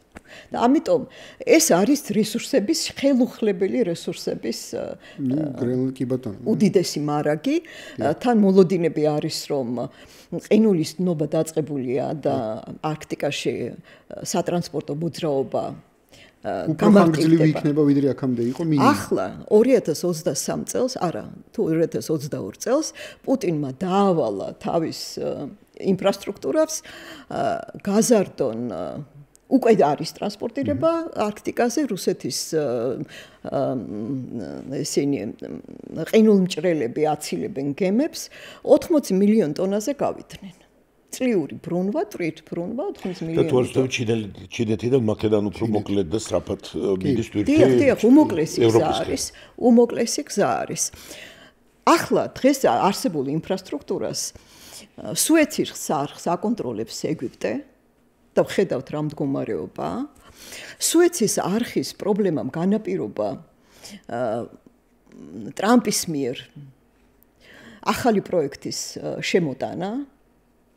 აბრაამის შეთანხმებით, რომელიც ითვალისწინებს გაერთიანებული საემიროებიდან საუდის არაბეთის გავლით აღმოსავლეთ ხმელთაშუა ზღვის სანაპიროზე სარკინიგზო ინფრასტრუქტურის განვითარებას, რაც იმას ნიშნავს, რომ გარკვეულად სუეცის არხის გვერდისავლითი სახმელეთო პროექტი უნდა განხორციელდეს. ეს დაიწყო პრეზიდენტმა ტრამპმა პირველი ტერმის დროს, პირველი ვადის დროს. დღეს ჩვენ ვხედავთ, რომ ისრაელ-ღაზის პრობლემამ ეს შეაჩერა, ეს პროცესი შეაჩერა. ფაქტობრივად დაბლოკილია, იმიტომ რომ საუდის არაბეთი აღარ ემხრობა ამ იდეას, რომ წარმოვიდგინოთ საუდის არაბეთის პოზიცია დღეს ომანში პირველი შეხვედრის შემდეგ არაქჩი საგარეო მინისტრის სპარსეთის რომ ჩავიდა რუსეთში და ის რუსულ ჩინური დელეგაციასთან განიხილა არსებული გადაწყვეტილებები თუ შემოთავაზებები, ამ დროს საუდის არაბეთის თავდაცვის მინისტრი იყო სპარსეთში და აიათოლა ხამენეის შეხვდა. ანუ მთლიანად ახლო აღმოსავლეთშიც არის ძალიან დიდი მოძრაობა, როგორც პოლიტიკური, ისე სატრანსპორტო დერეფნების განვითარების კუთხით და მხარეები სხვადასხვანაირად უყურებენ ამ პროცესს. ის დაძაბულობა, რაც ჩვენ ისტორიულად ბოლო პერიოდში ვიცით, სპარსეთსა და საუდის არაბეთს შორის ისეთი აღარ არის. მათ შორის ჩინეთის მოდერაციით. დიახ, ჩინეთის და რუსეთის მოდერაციით, რუსეთი ძალიან დიპლომატიურად მუშაობს ახლო აღმოსავლეთთან და რამ განაპირობა ეს? ეს განაპირობა იმად, რომ ამერიკის შეერთებული შტატები თანდათან გახდა ნავთობის და გაზის უმსხვილესი ექსპორტიორი და გახდა მათი კონკურენტი. განსაკუთრებით ევროპის ბაზარზე. რასაკვირველია, გამოაძევა რუსული გაზი, კონკურენციას უწევს ყატარს. ევროკავშირის დამოკიდებულება ენერგეტიკული საკითხების მიმართ იყო ძალიან გამოდიოდა საკუთარი ინტერესებიდან, ევროკავშირის ინტერესებიდან და მომწოდებლების ინტერესებს არ ითვალისწინებდა. აი ჩვენ შეგვიძლია ამ თემას შევეხოთ. როგორ? ხო.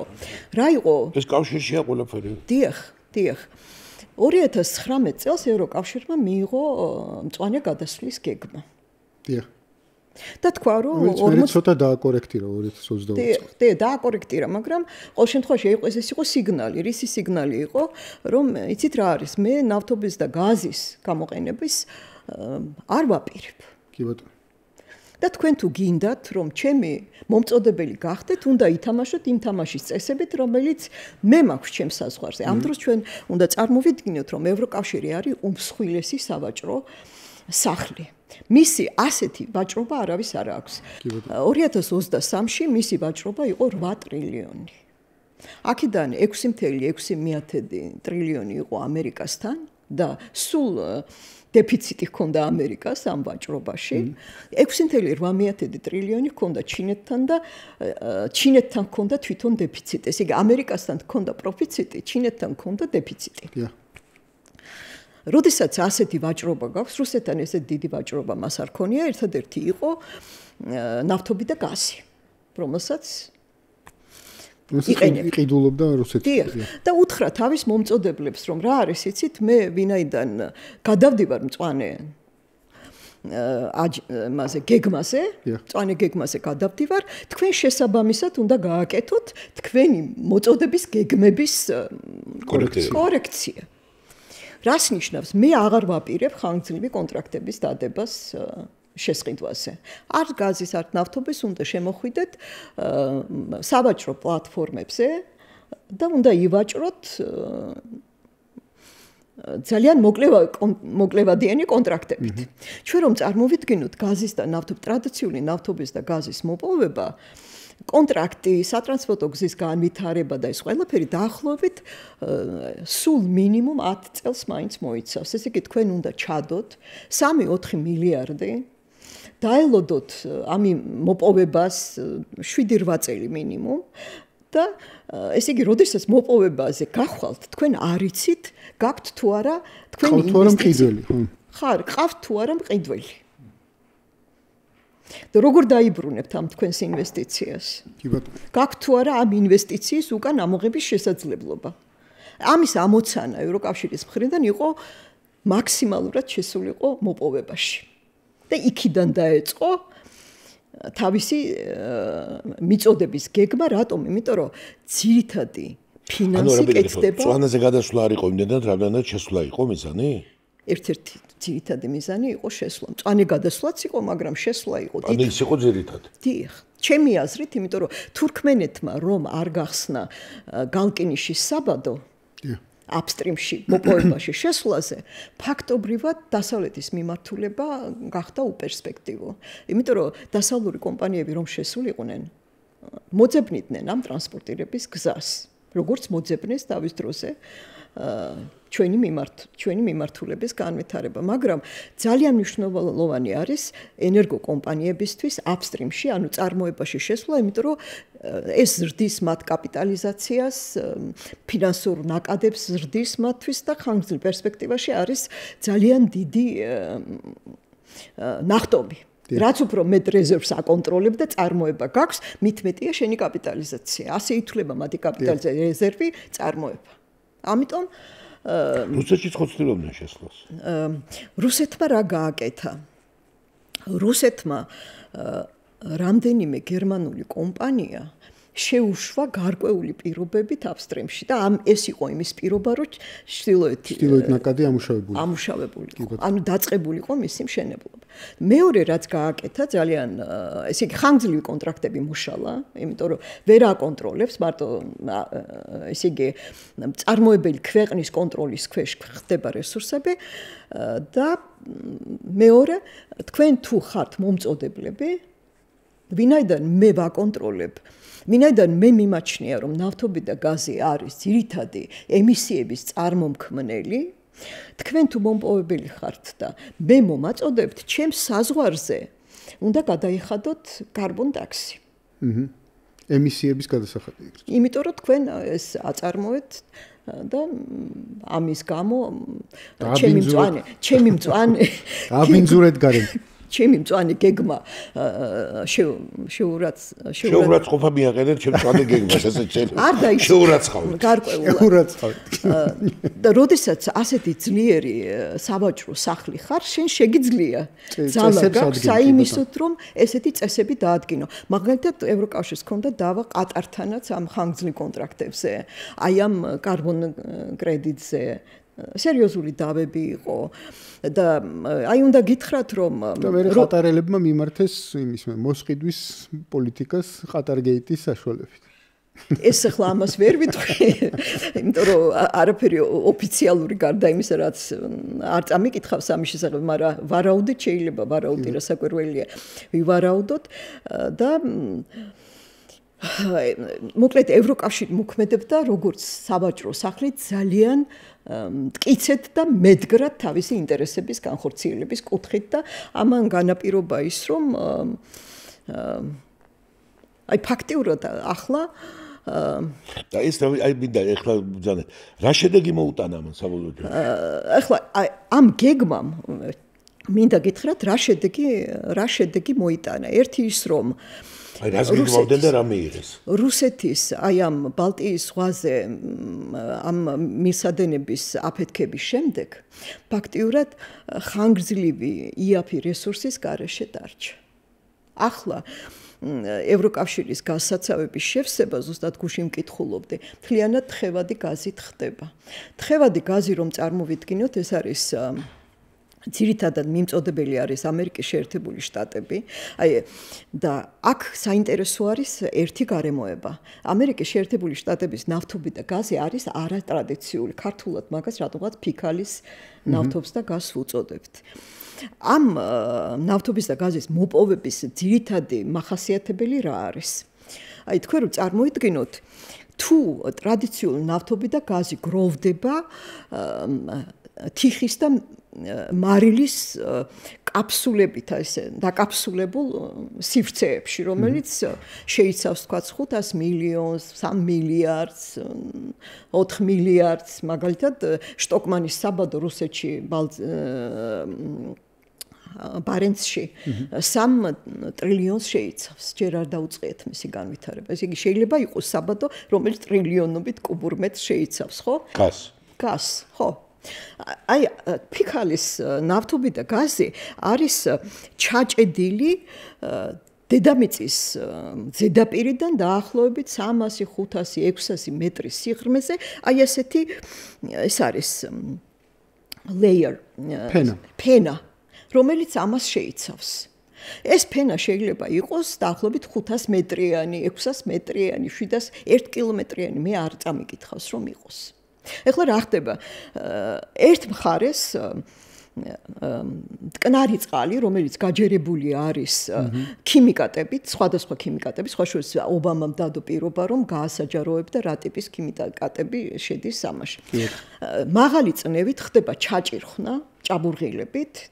აი ამ 300-400-500 მეტრიანი ფენის დასაშლელად ეს ფენა იშლება და შემდეგ მეორე მხრიდან ხდება ამისი ამოღება. ეს რის საშუალებას იძლევა? ეს ჯერ გარემოს დაცვითი კუთხით ძალიან პრობლემატურია და ევროკავშირი ახლა იძულებულია რომ ამაზე თვალები დახუჭოს. მაგრამ ეს რას იძლევა? თქვენ შეგიძლიათ 6 თვე 1 წლის ინტერვალით ან გაზარდოთ მოპოვება, ან შეამციროთ თუ ბაზარზე ფასი არის მაღალი, შეგიძლიათ 6 თვეში აამოქმედოთ. თუ დაბალი ფასი არის, შეგიძლიათ შეაჩეროთ. მაშინ, როდესაც ტრადიციული ნავთობის და გაზის მოპოვების შეჩერება არის საკმაოდ ძვირადღირებული პროცესი და ტექნიკურადაც უფრო რთული. ამიტომ ეს ეკოლოგიურად, უკაცრავად, ამერიკისთვის არის პრობლემა თუ ევროკავშირისთვის? ალბათ ამერიკისთვის არის, ხო, პრობლემა? ეკოლოგიური თვალსაზრისით. ეკოლოგიური თვალსაზრისით, ჯერ მტკნარი წყალია, წარმოიდგინეთ. არა, რატო ევროკავშირის თვალის დახუჭვა, ესე ვთქვათ, ემისიები ხომ წარმოიქმნება, იპარება მეთანი. ნიადაგი ბინძურდება, ქიმიკატების სრულად ამოღება ვერ ხდება. მეთანია ამოღების დროს იპარება, მეთანის ემისია ხდება. CO2-ის კი არა, მეთანის, რომელიც 21-ჯერ უფრო ფასიც ბუნებრივად ზვირია, ხო? ფასიც უფრო ძვირია, რასაკვირველია, აი ახლა OPEC პლუსმა რომ გადაწყვიტა გამოისროლოს, ესე იგი ის შემცირებას, რასაც აკეთებდა, ფასის დაცვას ცდილობდა. თუმცა ევროკავშირი როგორც ჩანს, მაინც უკვე კაი სტრატეგიულად დიდი ხნით შეიცვალა ბაზრის ორიენტაცია, ხო? ეს თითქოს პირობაც არ უჩანს, რომ დაუბრუნდეს რუსეთის ბაზარს. ვერ დაუბრუნდება ალბათ, იმიტომ რომ ახლა ისეთი სიტუაცია რომ ხდება ბაზრის სეგმენტაცია ხდება. აი ეს მსოფლიო ბაზარი, ისგეთ ჩვენ მივდიოდით, ტრანსპარენტობა, ვაჭრობა, ხანგრძლივი კონტრაქტები, სადაც ყველაფერი ეწერა და გარკვეული იყო. ეს ყველაფერი თავისუფალი ვაჭრობა, უტარიფო. დიახ, უტარიფო და თავისუფალი ვაჭრობა, ეს ყველაფერი არის მოშლილი. და ის რაც იყო ტრანსპარენტული, გამჭვირვალე ბაზარი, თავის ფინანსური ნაკადებით, ახლა იმდენი აქტიორია რუსული ნავთობის და გაზის ექსპორტში ჩართული და იმდენად დახურულია იგივე ირანის, იმდენად შვილში გადავიდა, რომ ამის პროგნოზირებაც კი რთულია, რა მოყვება ამას. ბაზრის სეგმენტაცია ფაქტიურად შეიძლება ქვეყნები დაალაგდნენ ამზე. მე ამ ქვეყანასთან მეგობრობ და მისგან ვყიდულობ. მე იმასთან მტრობა მაქვს და ამიტომ მისგან არ ვიყიდე, აი როგორც ახლა რუსეთის შემთხვევაში არის. და რა მოიგო ევროკავშირს მანამდე რუსეთ-უკრაინის ომი დაიწყებოდა, ევროკავშირის გეგმა იყო იაფ რუსულ გაზზე 2040 წლამდე მისვლა და შემდეგ ტექნოლოგიური გარღვევით ესე იგი ძალიან ესე ტალღოს კრიზისის რბილი გადასვლა.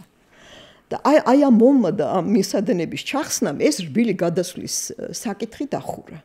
ფაქტიურად დახურა. და ერთ-ერთი საინტერესო ამბავი იყო, წეღარ რო თქვი კორექცია თქო, ის იყო რომ ომის დაწყების შემდეგ გაზი უცებ გახდა მწვანე. გაზიც მწვანე გახდა, დიდი ჰიდროელექტროსადგურებიც მწვანე გახდა, იმიტომ რომ ატომური ენერგიაც დააბრუნეს. ატომური ენერგიაც ახლა მომწვანებს. მომწვანო. ხა ცხადი ადამიანები ენერგიის გამოყენებას კაცობრიობა ვეღარ მოიშლის. სულ რაღაცა გარღვევა არ იპოვა და არ გადავიდა. 2021 22 წლებში მანამდე რუსეთის ომი დაიწყებოდა, დიდი დავა წარმოიშვა გაზპრომსა და დასავლურ კომპანიებს შორის. დავის საგანს წარმოადგენდა, საერთოდ მუდმივად ომი მიდიოდა გაზპრომსა და დასავლეთს შორის, რატომ? იმიტომ რომ გაზპრომი ცდილობდა თავისი ბაზარი დაეცვა, ესენი ცდილობდნენ, რომ გაზპრომისთვის შემოსავლის ნაწილის წილში შესულიყვნენ. და ამიტომ მუდმივი დავა მიდიოდა და ის გაზპრომიც და რუსეთიც ხომ თავისი გეგმა ჰქონდა, იმიტომ რომ საექსპორტო ბევრი არაფერი არ ჰქონდა რუსეთს გარდა სამხედრო და ნავთობის და გაზისა, საექსპორტო ბევრი არაფერი არ ჰქონდა და რაც ჰქონდა ეს საექსპორტო რესურსი, იმის დაცვას ცდილობდა შემოსავლები, საიდანაც შემოდიოდა საბიუჯეტო შემოსავლები და მაგალითად ერთ-ერთ შეხვედრაზე, რომელსაც მე დავესწარი, იყო ასეთი სადავო თემა, რასაც გაზპრომი დავობდა, რომ ევროკავშირს ხო თხევადი გაზის მიღების დიდი რაოდენობით ტერმინალები ჰქონდა და ეს ტერმინალები დატვირთული იყო 20-30%-ით. და რა ხდებოდა იცით? ის თხევადი გაზი, რომელიც ბიუჯეტში იყო გათვალისწინებული, რომ უნდა ბიუჯეტში კი არა, სისტემაში უნდა შემოსულიყო, თუ სამხრეთ-აღმოსავლეთ აზიაში იყო გაზზე მაღალი ფასი, აი გაზის ნაწილი ბრუნდებოდა იმ მაღალი ფასის სეგმენტის დასაკავებლად. და ამ დროს გაზპრომს თხოვდნენ გაზის მიწოდების გაზრდას გარკვეული რაოდენობით და დავის საგანი ეს იყო, რომ ხანგრძლივი კონტრაქტებით გათვალისწინებული რაც იყო, რომ მიაწოდა, ამას უნდოდა, რომ TTF პლატფორმაზე გაყიდულიყო მაღალფასად დანარჩენი ნაწილი და ევროკავშირი ითხოვდა, რომ იმ ხანგრძლივი კონტრაქტით რაც იყო, ფასი იმ ფასზე დამჯდარიყო ეს რუსული გაზი. დამატებითი გაზი ხო? დამატებითი გაზი. და ეს სავაჭრო ომი, ახლა ეს ისტორია, იმიტომ მოგიყევით, ეს გადმოცემით არა, ნამდვილად დავესწარი ამ შეხვედრას და ვიცი ზუსტად რაც ხდებოდა. ეს ისტორია იმიტომ მოგიყევით, რომ ეს ომი არ დაწყებულა რუსეთ-უკრაინის კონფლიქტით. სავაჭრო ომი, ენერგეტიკული სავაჭრო ომი დიდი ხანი მიდიოდა ევროკავშირსა და რუსეთს შორის, იმიტომ რომ მესამე ენერგეტიკული პაკეტები რომ მიიღეს, ეს იყო ზუსტად თავის ბაზარზე ბაზრის ისე დაცვა, რომ რუსული რესურსები რაც შეიძლება მარტივად საკუთარი კონტროლით თლიანად კომერციალიზაციაში რუსული კომპანიები არ შეეშვათ. არც რუსული და არც კატარის და არც. ხო, ბუნებრივია. ამიტომ აიქვენა კიდევ კითხოთ, გასაგებია ეს ევროკავშირის თემას ასეთ უცე შევხედა. რუსეთის აი ამ ენერგეტიკულმა სექტორმა, აი რა ამ როგორი მდგომარეობაში არის, რა მდგომარეობაში აღმოჩნდა? ძალიან მძიმე მდგომარეობაში აღმოჩნდა, იმიტომ რომ მართალია თხევადი გაზი ჯერ კიდევ შედის. სხვა შორის რუსეთში დიდი დისკუსია იყო იმაზე, სჭირდებოდა თუ არა თხევადი გაზის წარმოება და უნდა ითქვას, მე არავისი მომხრე არა ვარ და არც მოწინააღმდეგე, მაგრამ ფაქტს ვასახელებ, რომ პუტინმა ძალით გაიტანა თხევადი გაზის წარმოება ის საკითხი. დღეს რუსეთის ჩრდილოეთში არის თხევადის გაზის წარმოება და თხევადი გაზი გადის ევროპის ბაზარზე, შედის თხევადი გაზი. მაგრამ ეს ის რაოდენობა არ არის, რა რაოდენობით გადიოდა მისადენებით. ახლა მისადენებით 120 მილიარდი გადიოდა და დღეს თუ 20 მილიარდამდე შედის, ეს ამინც არ ცვლის ნამდვილად, მაგრამ თხევადი გაზის წარმოება რუსეთს აქვს. ახლა განავითარა ჩინეთის მიმართულებით ერთი ინფრასტრუქტურა, რომელიც შეაქვს ჩინეთში რეალურად გაზი, აკეთებს საკუთარი გაზიფიკაციას ყველგან. გაზი შეაქვს ყველგან. შიდა მოხმარების საკითხს აგვარებს. აი ახლა მაგალითად ინფორმაცია იყო, რომ 1.8 მილიონის გატანა უნდა აზერბაიჯანის გავლით ჩრდილოეთ ირანში. გაზის. დიდი ხანია ეს გეგმა, სხვა ჩვენზეც არსებობდა ეს გეგმა, ჩვენზე და ჩვენი და სომხეთის გავლით რამდენიმე წელი. ეს არა ვარ ჩახედულ და ირანს რატო? ჩრდილოეთ ნაწილში ირანს გაზი არ აქვს. მისი გაზის და ნავთობის საბადოები არის მთლიანად ყურეში. და აქედან რუსეთიდან შეტანა უფრო იაფი და ურჩევნია. ესე იგი თავდაპირველი შეთანხმება იყო swap შეთანხმება, ანუ გაცვლით. ირანი იღებს ჩრდილოეთ ნაწილში, ესეთი შეთანხმება აქვს ირანს თურქმენეთთანაც. ჩრდილოეთ ნაწილში უნდა მიიღოს და სამხრეთ ნაწილში რუსეთის თან ასეთი შეთანხმება იყო, რომ მანამდე ეს ორმტრიალი დაიწყებოდა, რომ სამხრეთ ნაწილში უნდა გასცეს იგივე რაოდენობის რუსული გაზი. ესეთი შეთანხმება იყო, ჩვენც ვიყავით ამ მოვიაზრებოდით, კი არ ვიყავით, არა, თეორიულად მოვიაზრებოდით, იმიტომ რომ რუსეთს და ირანს ეს გასადენი აქვს, მცირე გამტარობის. რუსეთს და აზერბაიჯანს და ირანს ეს გასადენი აქვს, მაგრამ აქ თურქმენეთს ირანთან აქვს 20 მილიარდიანი. ორი გასადენი აქვს ირანში შემავალი, ორივეს საერთო გამტარობა არის 20 მილიარდი. ამაზე არ უმშავია. ამ გამტარობაზე ამ გასადენით თურქეთსაც აწუდის გაზს. თურქმენეთი. და ბოლო შეთანხმებით ერაყს უნდა მიაწოდოს თუ ირანში ომი არ დაიწყო და რაღაცა. და ჩვენ მიმართულებაზე არის ვიწრო სომხეთ-ირანის ვიწრო დაახლოებით 500 მმ-იანი, რომელიც ბევრს ვერ გაატარებს და აზერბაიჯან ირანის არის საქართველოში რო შემოდის რუსეთიდან ამას ამბობთ? ბატონო? საქართველოში რო შემოდის სომხეთისკენ. არა, ეს არის ირან სომხეთის, რომელიც ახალია. ახალი. მაგრამ ირან სომხეთმა უნდა მიიღოს ირანიდან? დიახ, სომხეთმა უნდა მიიღოს ირანიდან. რაღაც რაოდენობას ამ გაზ ჩვენ არ ვიცით ეს თურქმენული გაზია თუ რანაირი გაზია, მაგრამ ირანი თურქმენული გაზის აზერბაიჯანში გატარებაში იღებს გატარებული გაზის გარკვეულ რაოდენობას. ის უკვე ირანული გაზია. ეს ირანული გაზი შემოდის სომხეთში, ხდება ელექტროგენერაცია, ვინაიდან აქვს გაზის გენერაცია სომხეთს და გარკვეული რაოდენობის ელექტროგენერაცია რჩება სომხეთში და დანარჩენი გადის ისევ ირანში ელექტროენერგიის სახით. ესე იგი ძალიან ბევრი ტექნიკური დეტალი არის, რომელიც უნდა იყოს, როდესაც საუბრობთ ნებისმიერ ენერგეტიკულ ან სატრანსპორტო თემებზე, აი ამ დეტალებს საბოლოო მსჯელობაში ძალიან დიდი მნიშვნელობა აქვს. იმას რაც შეეხება ირან-აზერბაიჯანის, ეს საბჭოთა პერიოდის გასადენია, რომელიც სხვადასხვა ჩვენმა ქართველმა ინჟინრებმა მიიღეს მის დააპროექტებაში მონაწილეობა. ეს გასადენი არსებობს. ამ გასადენს აზერბაიჯანი იყენებდა ნახჭევანში გაზის შესატანად. იმიტომ რომ ნახჭევანთან ხო კავშირი არ ჰქონდა, დღესაც არა აქვს ეგ კავშირი და ამ გასადენს ამისთვის იყენებდა და ახლა ეს ინფორმაცია გავრცელდა და ფაქტობრივად გამოდის რომ რუსეთის გაზი ბრუნდება აღმოსავლეთისკენ და სამხრეთისკენ, ვინაიდან დასავლური ბაზარი მისთვის არის დაკეტილი და კონკურენციას ქმნის უკვე აქ.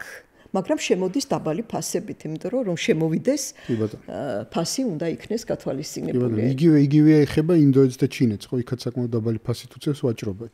დიახ, იმიტომ რომ და ფაქტიურად რა ხდება, იცით, ჩემი აზრით, ხანგრძლივ პერსპექტივაში იაფი ნავთობი და გაზი ინდოეთის განვითარებას უწყობს ხელს, ძვირი ნავთობი და გაზი ევროკავშირის განვითარებას აწვება. კი ბატონო. პრინციპში ახლა ამან შექმნა ამ ყველაფერმა ევროპაზე რომ თქვა შევაჯამოთ რაღაცნაირად ეს საუბარი, შექმნა ამ ყველაფერმა ის რომ წარმოება მთლიანად წავიდა ევროპიდან. მთლიანად არ წასულა, მაგრამ საკმაოდ დიდი ნაწილი თითქმის რაღაც გარკვეული ნაწილი წავიდა ამერიკაში, გარკვეული ნაწილი აზიაში, ჩინეთში წავიდნენ. შეიძლება ინდოეთშიც გადავიდეს, არ არის ეს გამორიცხული. ცდილობა არის. კი ბატონო და საბოლოო ჯამში როგორც მაგალითად მის რა ქვია რუსული ნავთობი მიდის ინდოეთში, იქ გადამუშავდება საწვავად და შემდეგ მიეწოდება ევროკავშირს, დაახლოებით ეგ ციკლი მუშაობს უკვე პროდუქციასთან დაკავშირებით, მთელი პროდუქცია იქნება. ეს თავდაცემულ ევროპიდან წასვლა ადრე დაიწყო ამ წარმოებების დიდი ნაწილი გავიდა ახლა ეს made in Europe. ამ ენერგეტიკული ენერგორესურსების გაძვირებამ ძალიან დააჩქარა. დააჩქარა საკუთარ, მაგრამ მთლიანად აი ევროპის ახლა საიდუმლო აღარ არის ხო ჩვენ ევროპაშიც ევროპა იყო ხარისხი ესე ვთქვათ, პირდაპირ ბრენდი იყო ხო ევროპაში წარმოებული და ну ეხლა უკვე დღეს ვერ დამალავან ყველაფერს და ის რაც ევროპაშიც კი არის ვითომ წარმოებული ვითომ რატო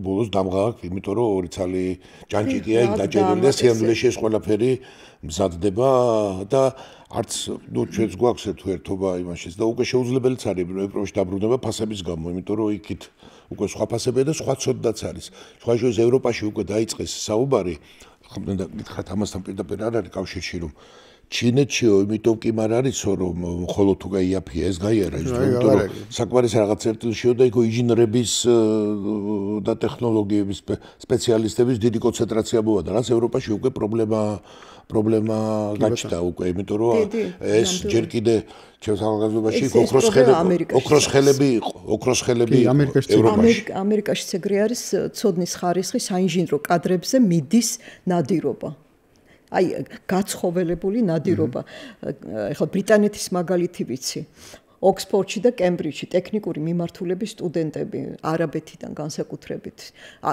ახლო აღმოსავლეთიდან როგორც აი კოჭებში რომ შეატყობენ რომ ეს პერსპექტიულია ესევე აი სტუდენტები იყვანენ და მათ მას პროფესიულ კარიერას აი ესე გეგმავენ.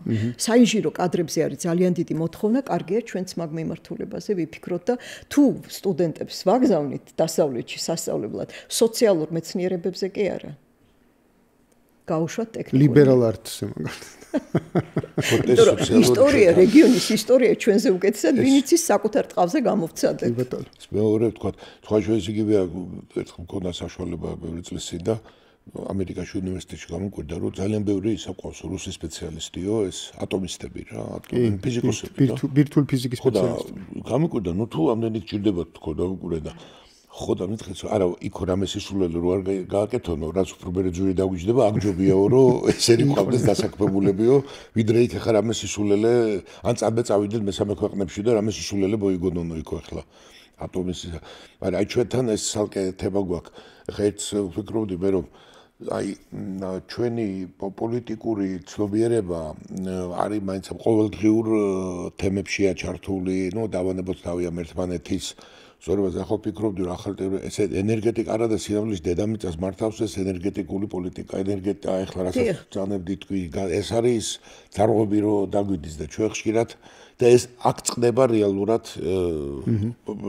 ეს არის პოლიტიკის საფუძველი ხო რეალურად აი აქ წდება ამბავი ომიც ამიტომ იწყება ომიც ამიტომ წდება ამას ვერაფერი ვერ დაუდგება ამ ინტერესს და ამ ინტერესების ცოდნა და ის არის მე ერთი წინასწარვეს ვინა მადლობა გითხრათ ვერაგეთოთ ეს არის ის თემები რომელიც ჩვენთან ძალიან გვაკლია საქართველოში ამის ცოდნა გვაკლია ელემენტარულად ახლა ჩვენ დავთვალოთ აი მთლიანობაში რომ დედამიწა ამ პრინციპით ჩვენ გონია რომ რომელიღაც ხო ვიცი და ჩვენ გონია რომ რაღაც ტელევიზორში ერთი მეორეს რო შეაგინებს პოლიტიკოსი და ეტყვის რომ აი შეთიც დაუქნებს და მე ხომ ახლა გამოვა ეს დედამიწა უკუღმატრიალებს და ატრიალებს ესე თორე კაი იქნებოდა ძალიან მნიშვნელოვანია ეს პირველი და მეორე მსოფლიო ომების დროს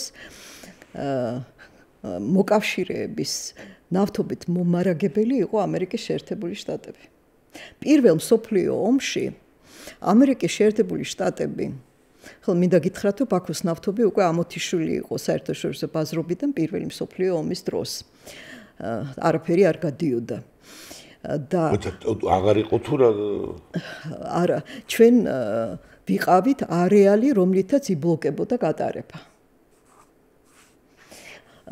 რა მოხდა იცით ეს ძალიან ესეთი ვრცელი ისტორია მე და ის საინტერესოა ბაბაკთან ეთქვა და იმიტომ რომ ჩვენი დამოუკიდებლობის დაკარგვაც ბაქოს ნავთთან იყო შემდეგ ინგლისი და ბოლშევიკების მოლაპარაკება და ჩვენც ფაქტობრივად ხურდაში 900 წლებში ბაქოს ნავთობმა როკფელერის ნავთობის ბაზრის 40% დაიკავა ევროპაში სამხრეთ აღმოსავლეთ აზიაში დაიწყო რუსული ნავთობის გასვლა ტრანსსიმბირული რკინიგზის აშენების პარალელურად. იზრდებოდა და იზრდებოდა. იაპონიის ინდუსტრიალიზაცია ხდებოდა და რუსეთის საიმპერიო კარი ძალიან გონივრულად უდგებოდა ამ საკითხს. ბაქოდან გადიოდეს, ხო?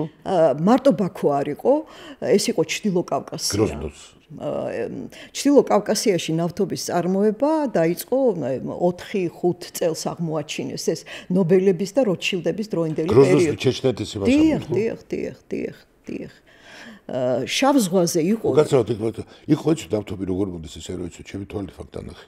ჭები აქვს, ნუ ქონდათ ეს ჭები აქვს და პირდაპირ დააყენე მოტორი და ნობელებმა აღმოაჩინეს ნავთობი ჩელეკენზე, რომელიც ახლა თურქმენეთში არის 2009-7 წელს. და მოპოვება დაიწყო ცენტრალურ აზიაში აქტიურად მუშაობდნენ ნობელებიც როთშილდები უფრო დასავლეთით, მაგრამ ბაქო იყო ძალიან აქტიური მოპოვების თვალსაზრისით ჩრდილო კავკასია, ბაქო აწარმოებდნენ ძირითადად გარდა სამეფო საიმპერიო კარისა და სახელმწიფო წარმოებისა იყო ნობელები, იყვნენ როთშილდები, მერე შემოვიდა როიალ დატშელი, რომელიც აქტიური მწარმოებელი იყო. როიალ დატშელი შეიქმნა 2007 წელს და ზუსტად ბაქოს გამო გაერთიანდნენ ისინი, იყვნენ დამოუკიდებელი 1907 წელს. 1907 წელს. 2007 წელს. ბოდიში. იმედი ამას ამოჭრა. არა. 1907 წელს. ორი გავასწორეთ. 1912 წელს ნობელების გარდა როთშილდებმა გაყიდეს, რატომ გაყიდეს? იმიტომ რომ 1911 წელს, როდესაც პრემიერ-მინისტრი მოკლეს ტერორისტული აქტით და ეს ჩაიდინა ებრაული ეროვნების ორმაგმა ოხრანკის აგენტმა დიდი ანტისემიტური ტალღა განვითარდა რუსეთის იმპერიაში, ვინაიდან პრემიერ-მინისტრი მოკლეს ტერორისტული აქტით კიევში საოპერო წარმოდგენის დროს. მაგარი პროგრესული ადამიანი ყოველ შემთხვევაში. ძალიან პროგრესული ადამიანი, რომელიც რეფორმას აკეთებდა რუსეთის იმპერიის სივრცეში და გაგიკვირდება რა, პროგრესულ ალექსანდრე მეორე მოკლეს. რომელმაც ეს რა ქვია, გლეხები გაანთავისუფლა და ძალიან პროგრესული იმპერატორი იყო. ყველა პროგრესული ვინც იყო, ფაქტიურად მსხვერპლი იყო აი ამ ტერორისტული ამბების. და რა ხდება იცით, როგორც კი 1900 წელს გაჩნდა რუსული ნავთობის მნიშვნელობა, სამხრეთ აღმოსავლეთ აზიაში ბათუმიდან გადიოდა ნავთობი. 98 წელს პირველი ტანკერი დაიტვირთა ბათუმში და სუეცის გავლით გავიდა სამხრეთ აღმოსავლეთ აზიაში როიალ დატშელის, მაშინ როიალ დატშელი არ იყო, შელი იყო და როიალ დატში. და გავიდა სამხრეთ აღმოსავლეთ აზიაში ბანგკოკში ჩავიდა. და როგორც კი იზრდებოდა, ესე იგი, მანამდე ნავთის შემომტანი, მანამდე ეს ბაქო და ჩრდილოეთ კავკასია გახდებოდა ასეთი მომპოვებელი რეგიონი, ნავთი შემოქონდათ როკფელერს და მის პარტნიორებს. ნავთი შემოდიოდა ბალტიის პირეთიდან და პირველი ესეთი ნავთი გამოიყენებოდა ქუჩის ლამპების გასანათებლად. მოსკოვში და პეტერბურგში. და შემდეგ თანდათან ამ ნავთმა, როკფელერის ნავთმა, მთელი რუსეთის იმპერიის ბაზრის 25% დაიკავა. ესე იგი, თუ შემოვიდა 72 წელს, ვთქვათ, ხო, 25, ესე იგი, ძალიან პროგრესულად იზრდებოდა რუსეთის იმპერიის 25% ბაზრის არ არის ცოტა, ხო? და პარალელურად რუსეთის იმპერიამ დაიწყო, ვინაიდან ბაქოში იყო, დაიწყო გამოძევება.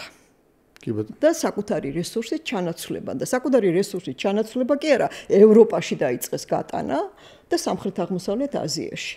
და მაშინ დაიძაბა აი ეს რევოლუცია მოხდა, რუსეთის-იაპონიის ომი მოხდა, რუსეთის-იაპონიის ომს და იმპერიის დამარცხებას დიდი რევოლუციური აღმავლობა მოყვა. ყველაზე კარგად და სწრაფად ვითარდებოდა ბაქო და კავკასია. მთელ რუსეთის იმპერიაში ყველაზე და ნობელებს ჰქონდათ საავადმყოფო, ძალიან სოციალურად პასუხისმგებლიანი კომპანია იყო და ძალიან დიდ დაფასებაში იმ პერიოდისთვის. აქაური მეწარმეებიც იყვნენ ჩართულები, ხო? იგივე აზარიანცი და ისინი ამაში მონაწილეობდნენ. მანთაშევი იყო ყველაზე დიდი მომპოვებელი სომეხი, რომელიც აქ თბილისის სპიკერი იყო, ადგილობრივი დუმის სპიკერი, მაშინ რა ერქვა, თავმჯდომარე იყო და კომერციული ბანკის მთავარი მეწილე და მმართველი იყო. მანთაშევს საკუთარი ფლოტიც კი ყავდა და ბათუმიდან ნავთს ეზიდებოდა სამხრეთ-აღმოსავლეთ აზიაში, 3 ტანკერი ყავდა მანთაშევს. ყველაზე დიდი მომპოვებელი იყო დამოუკიდებელ მომპოვებლებს. აი და ხო და იმას ომს ამობდით თქვენ პირველი მსოფლიო ომის ომს ამობდით და ანტისემიტურმა ტალღამ განაპირობა ის, რომ დიდი რევოლუციური მოძრაობა გაჩაღდა. დიდი რევოლუციური მოძრაობა გაჩაღდა და პირველი მსოფლიო ომისთვის, ომის პერიოდისთვის თუ მანამდე ბაქოს ნავთობის წილი საერთაშორისო ბაზარზე იყო დაახლოებით 29%, 9%-მდე ჩამოვარდა.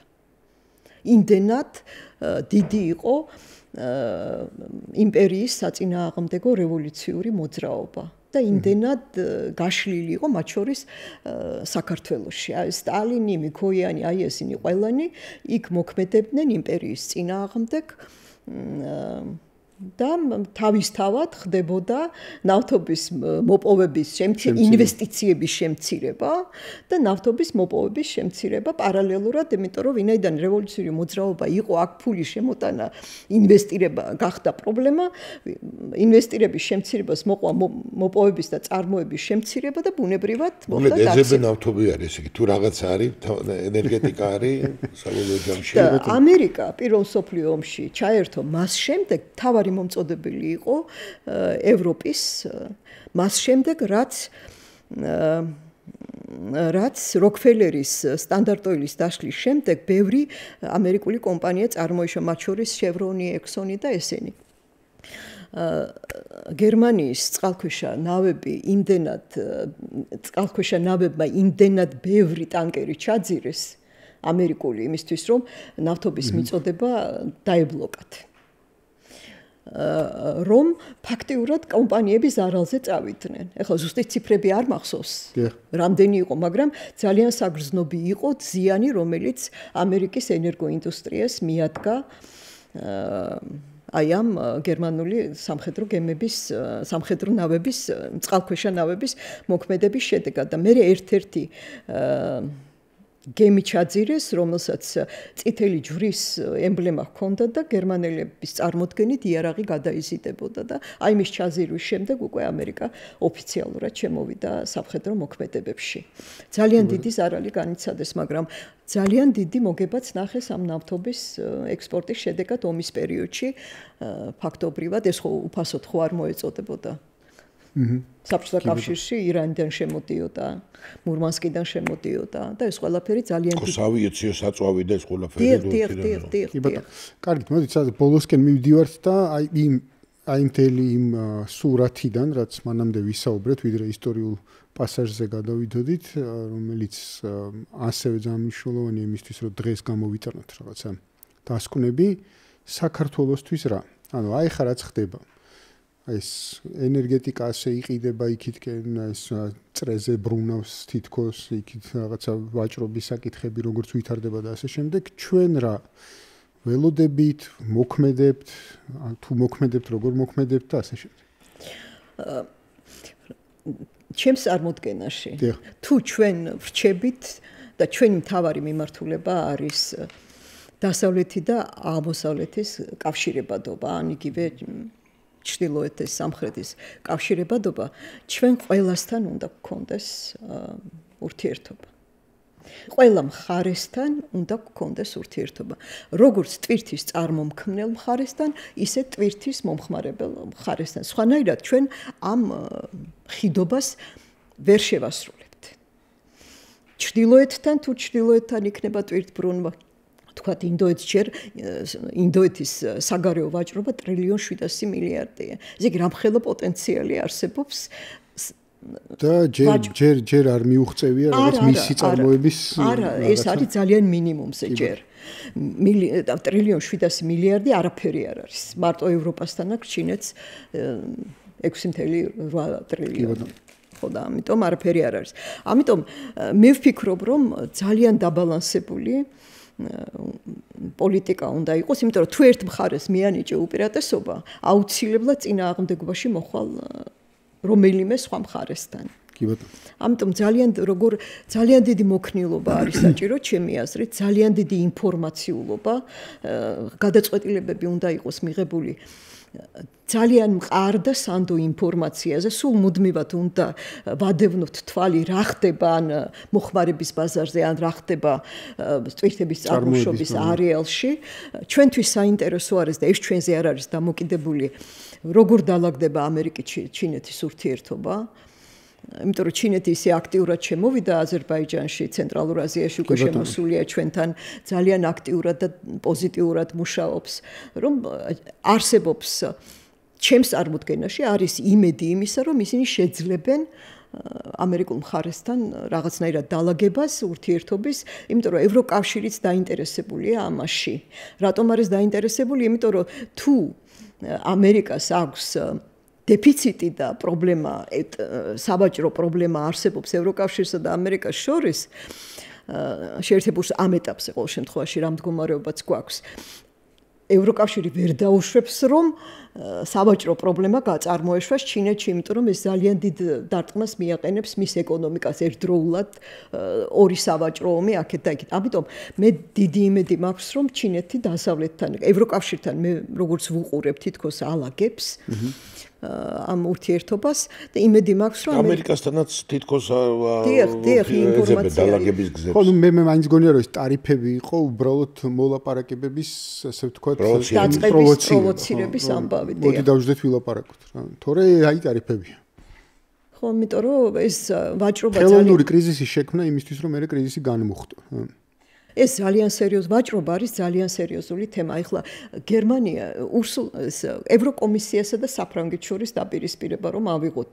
მოყვა ვაჭრობას. რატომ? იმიტომ რომ როდესაც კომისიამ თავისუფალი სავაჭრო ხელშეკრულება გააფორმა სამხრეთ ამერიკასთან, რომელიც ძირითადად სასოფლო სამეურნეო პროდუქციის ექსპორტიორია.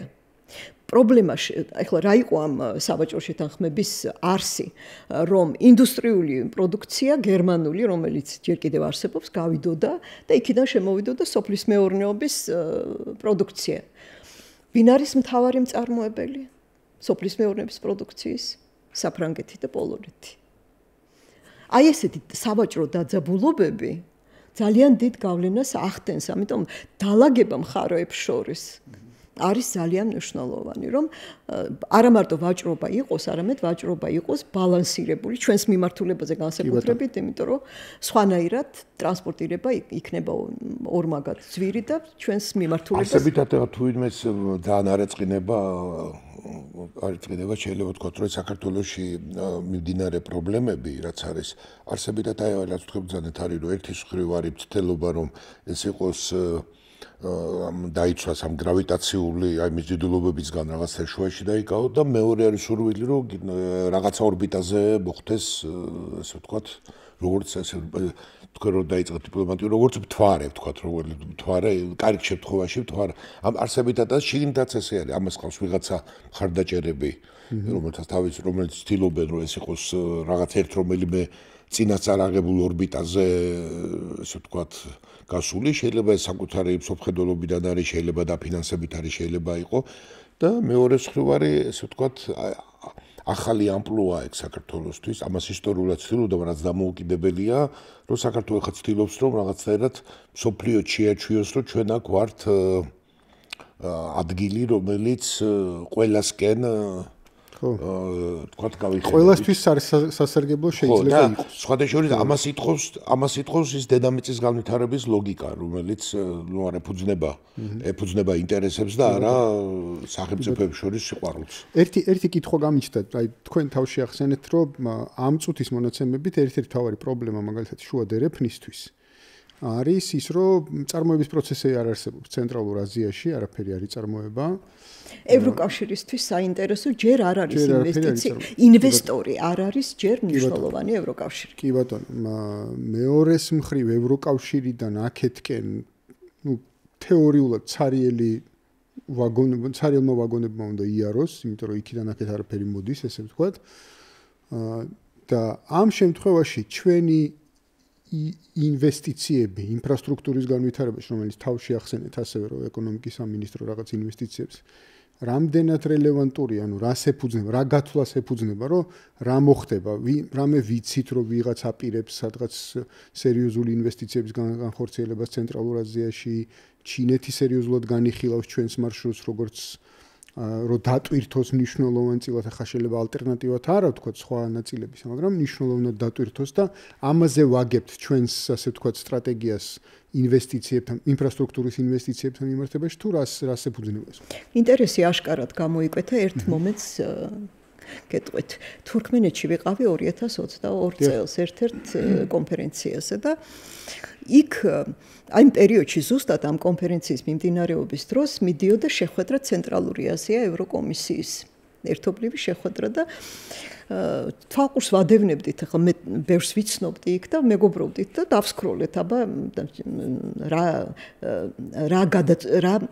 რა განცხადება დაიდო statement-ი რა გაკეთდა ამ შეხვედრის შემდეგ და შეხვედრის პირველი ნაწილი, პირველი 3 პუნქტი იყო გენდერული თანასწორობა, ინკლუზიურობა, კი ბატონო, მწვანე განვითარება და ესენი ეს ეხა ურსულა ფონ დერ ლაიენ რო იყო ჩასული, არა 22-ში. 22-ში. და ესენი მეუბნებიან რომ კაცო თქვენიო პრეზიდენტიო არის ფრანგიო და იქნება იმან მიაწვდინოს ხმაო რომ ჩვენთვისო ავღანეთის გვერდით ვართ და ინკლუზიურობა მწვანე განვითარება ეს არ არის მთავარი. მთავარი არის წარმოება და უსაფრთხოება. და სხვათა შორის 2 წლის შემდეგ ახალი ეს რომ გავრცელდა ეს განაცხადი შეხვედრის შემდეგ ახალი განაცხადი რომ დაიდო იქ ეს ინკლუზიურობა და გენდერული თანასწორობა და რაღაცა მერვე და მეცხრე პუნქტად იყო არ ვიცი არა მოიღეს მაგრამ ქვევით ჩაციეს ქვევით იყო ჩაწეული არ ვიცი ახლა ქალბატონო სალომე რამდენად მიაწვდინა ენა მაგრამ ფაქტია რომ შედეგი იყო რომ შემდეგზე უკვე ეს პირველი და მეორე და მესამე პუნქტი არ იყო ახლა ეს ბოლო შეხვედრა რაც არის უფრო მეტად ჩანს ევროკომისია მოტივირებული იმისთვის რომ განვითარება ინვესტიცია გააკეთოს ცენტრალურ აზიაში.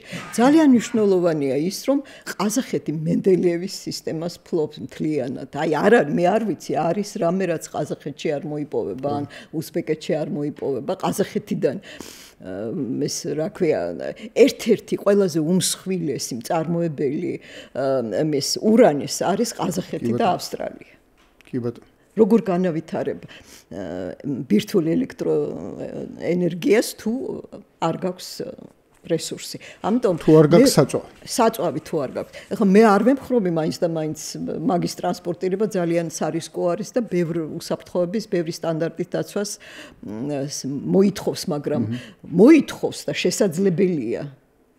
ურანის ფქვილის თუ რა ქვია ნედლეულის გატანა რომელიც არ არის ისეთი მაღალი რადიაციის მატარებელი მოპოვებული ურანი მის გამდიდრების შემდეგ უფრო პრობლემა. ამიტომ ბევრი რამე შეიძლება გახდეს ევროკავშირისთვის ინტერესის საგანი და რაც მთავარია თვითონ ცენტრალური აზიის ქვეყნები შეწუხებული არიან იმით რომ დაინტერესებული არიან დივერსიფიცირებაში. კი ბატონო. ჩვენი ბოლოს კედრო წავიდეთ მაინც გინო თუ არ გინდა იქ მივალთ და ბოლოს ამ ქვეყანაში რომ ჩვენ ქვეყანაში არის ერთი აი როგორც რეალ პოლიტიკა ხშირად არის ხოლმე გვერდზე გადადებული და ემოციურ ილუზიურ წარმოდგენებში ხდება. გადამწყვეტი როლს ასრულებს ხო ვერ ვიტყვი, მაგრამ ნაკადად ერევა და მთლიან პროცესს უშლის ეს რაღაც ემოციური ფონი, თქვათ, რომელიც რეალობას არის სრულიად მოწყვეტ იმ რეალობას, რითაც დედამიწა იმართება შეიძლება ითქვა და არის მეორე აი რომ წარმოვიდგინო რეალ ეკონომიკა, რაც არის, რასაც ეფუძნება ეს რეალ პოლიტიკა, ხო? აი რეალ ეკონომიკა ეს არის ეს აი რა თქვა დანეთ ეს გასადენები, გადაჯაჭვული ეს სიტუაცია იქ რაღაც ინტერესი, იქ მომავალი ინტერესი, იქ უნდა ჩაიკეტოს, ეგ არ უნდა ჩაიკეტოს, ის უნდა დაიწყოს, ეს ომი რატო დაიწყო ჩვენ, იმიტომ ვამბობთ რომ ჩვენ გონია ომი ვიღაცა კეთილია, ვიღაცა ბოროტია, ვიღაცა ეხლა ეგეთი სიტუაცია, ხო და იგივე ჩვენაც ვახსენეთ განათლების პრობლემა რა ისკენ უნდა იყოს საქართველოს მარტო არ არის ერთი გეგზა გაიყო რა მიმართულებით უნდა იყოს ეს აუცილებელი განვითარებული და აი რაც თქვენ ძალეთ ახლა ეგ ცალკე თემა არის აი ეს არ მიდის საერთოდ აქ საქართველოში და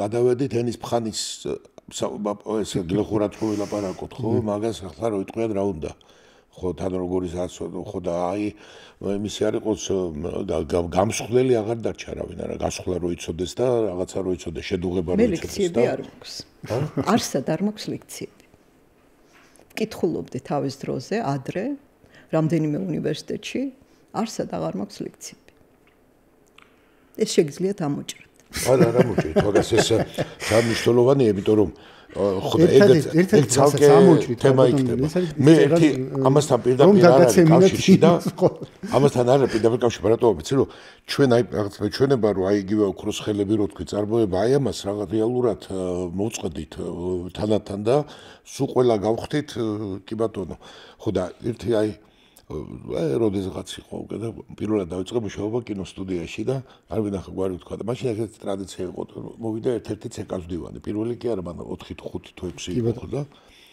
ეს რეჟისორები ახალგაზრდა და მე ახალგაზრდა ვარ და ბოლოში ვზივარ მაგრამ კითხვებზე საზოგადოებასთან შეხვედრა არის და ვიქ რაღაცებს ეკითხებიან მათ შორის ერთ-ერთმა თქვა ეს არის 91-ში დავიწყე ანუ 91 წელია და მოკლედ რაღაცა დეფიციტია ყველის. ესეთი სიტუაცია გითხეს. აი ყველიო, რატო არ არის? ყველი არ არისო მაღაზიებშიო და იცით რა არისო? ყველი არ არის რენტაბელურიო.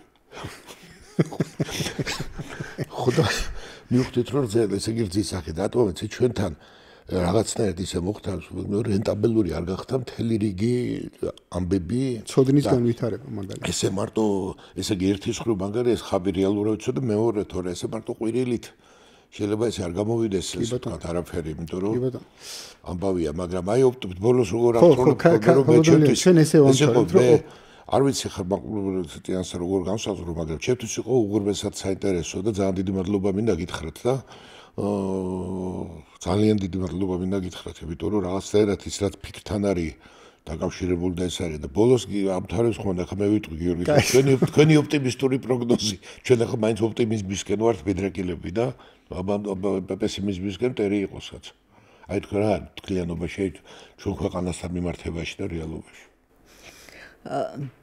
მე პირადად ძალიან ოპტიმისტურად ვარ განწყობილი ძალიან კარგი იმას რასაც მე ვხედავ აი რასაც ვერ ვხედავდი ტრასეკა ჩაიხსნა ფაქტიურად იმის გამო რომ არ ტვირთები იყო და არც ინტერესი არ იყო მე ვფიქრობ რომ ჩვენ თუ შევინარჩუნეთ სტაბილურობა და თუ შევძელით ჩვენ და მერე ჩინეთმა და ამერიკამ დალაგება სიტუაციის ჩვენ ყველა შანსი გვაქვს გავხდეთ სერიოზული ჰაბი მათ შორის შეიძლება ენერგეტიკისაც თუ ევროკავშირი შეცვლის თავის დამოკიდებულებას ხანგრძლივ კონტრაქტების მიმართ და თემი მიხვდება რომ ესე არ მუშაობს მომწოდებლის ინტერესიც ინტერესია უნდა იყოს გათვალისწინებული აუცილებლად ჩვენ მათ შორის ახლა მინდა გითხრათ წყალბადის თემა ძალიან აქტიურად ყაზახეთი წყალბადის წარმოებას აქტიურად იწყებს და ამასაც ტრანსპორტირება დაჭირდება მაგრამ ყველაფერი რაც ამ დერეფანში გავა ეს იქნება ბირთვული საწვავი თუ წყალბადი ყველაფერი განსაკუთრებული უსაფრთხოების ზომის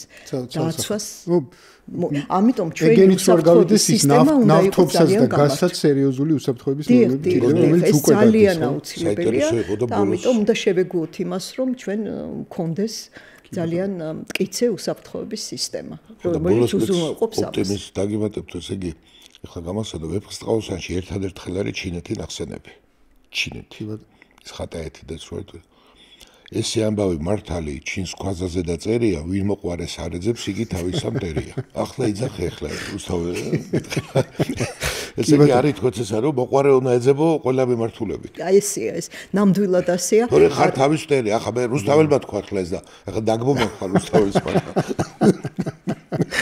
კი ბატონო. ლექციები რატომ არ მქონდა იცით? ყველგან ერთი წელი ვკითხულობდი და მე ჩამიხსე. იმიტომ რომ ენერგოპოლიტიკა, გეოპოლიტიკა, ენერგეტიკის წარმოდგენილი ჰქონდათ რუსეთის ლანძღვაგინებად. კი ბატონო. ეს იყო ხოდა ეს უნდა გითხრათ რომ ნათელია მაგით არ ყოფილიყო, იმიტომ რომ მათემატიკა 2x2 არის, ხო ყოველ შემთხვევაში ამ ჩვენ განზომილებაში და ჩვენთან არ უნდა თქვა 2x2 არის, იმიტომ რომ 2x2 ხან 7 უნდა იყოს, ხან 3, ხან ასე შემდეგ და ასე შემდეგ. კი ბატონო. კარგი, ძალიან დიდი მადლობა. მოკლედ ამით ვასრულებ დღევანდელ პოდკასტს, შევხვდებით ერთმანეთს უკვე შემდეგ პოდკასტში. აქვე სულ მოვიწყდება ხოლმე ისე ამის თქმა თემუკა და გამოიწერეთ ჩვენი არხი ამ YouTube-ზე და ასევე TikTok-ზე რომ გაიგოთ ხოლმე მახალი და შეიტყოთ ხოლმე ჩვენი ახალი პოდკასტების და ჩვენი ახალი მოკლე ვიდეოების შესახებ უკვე TikTok-ის საშუალებით. კარგად გრძანდებოდეთ.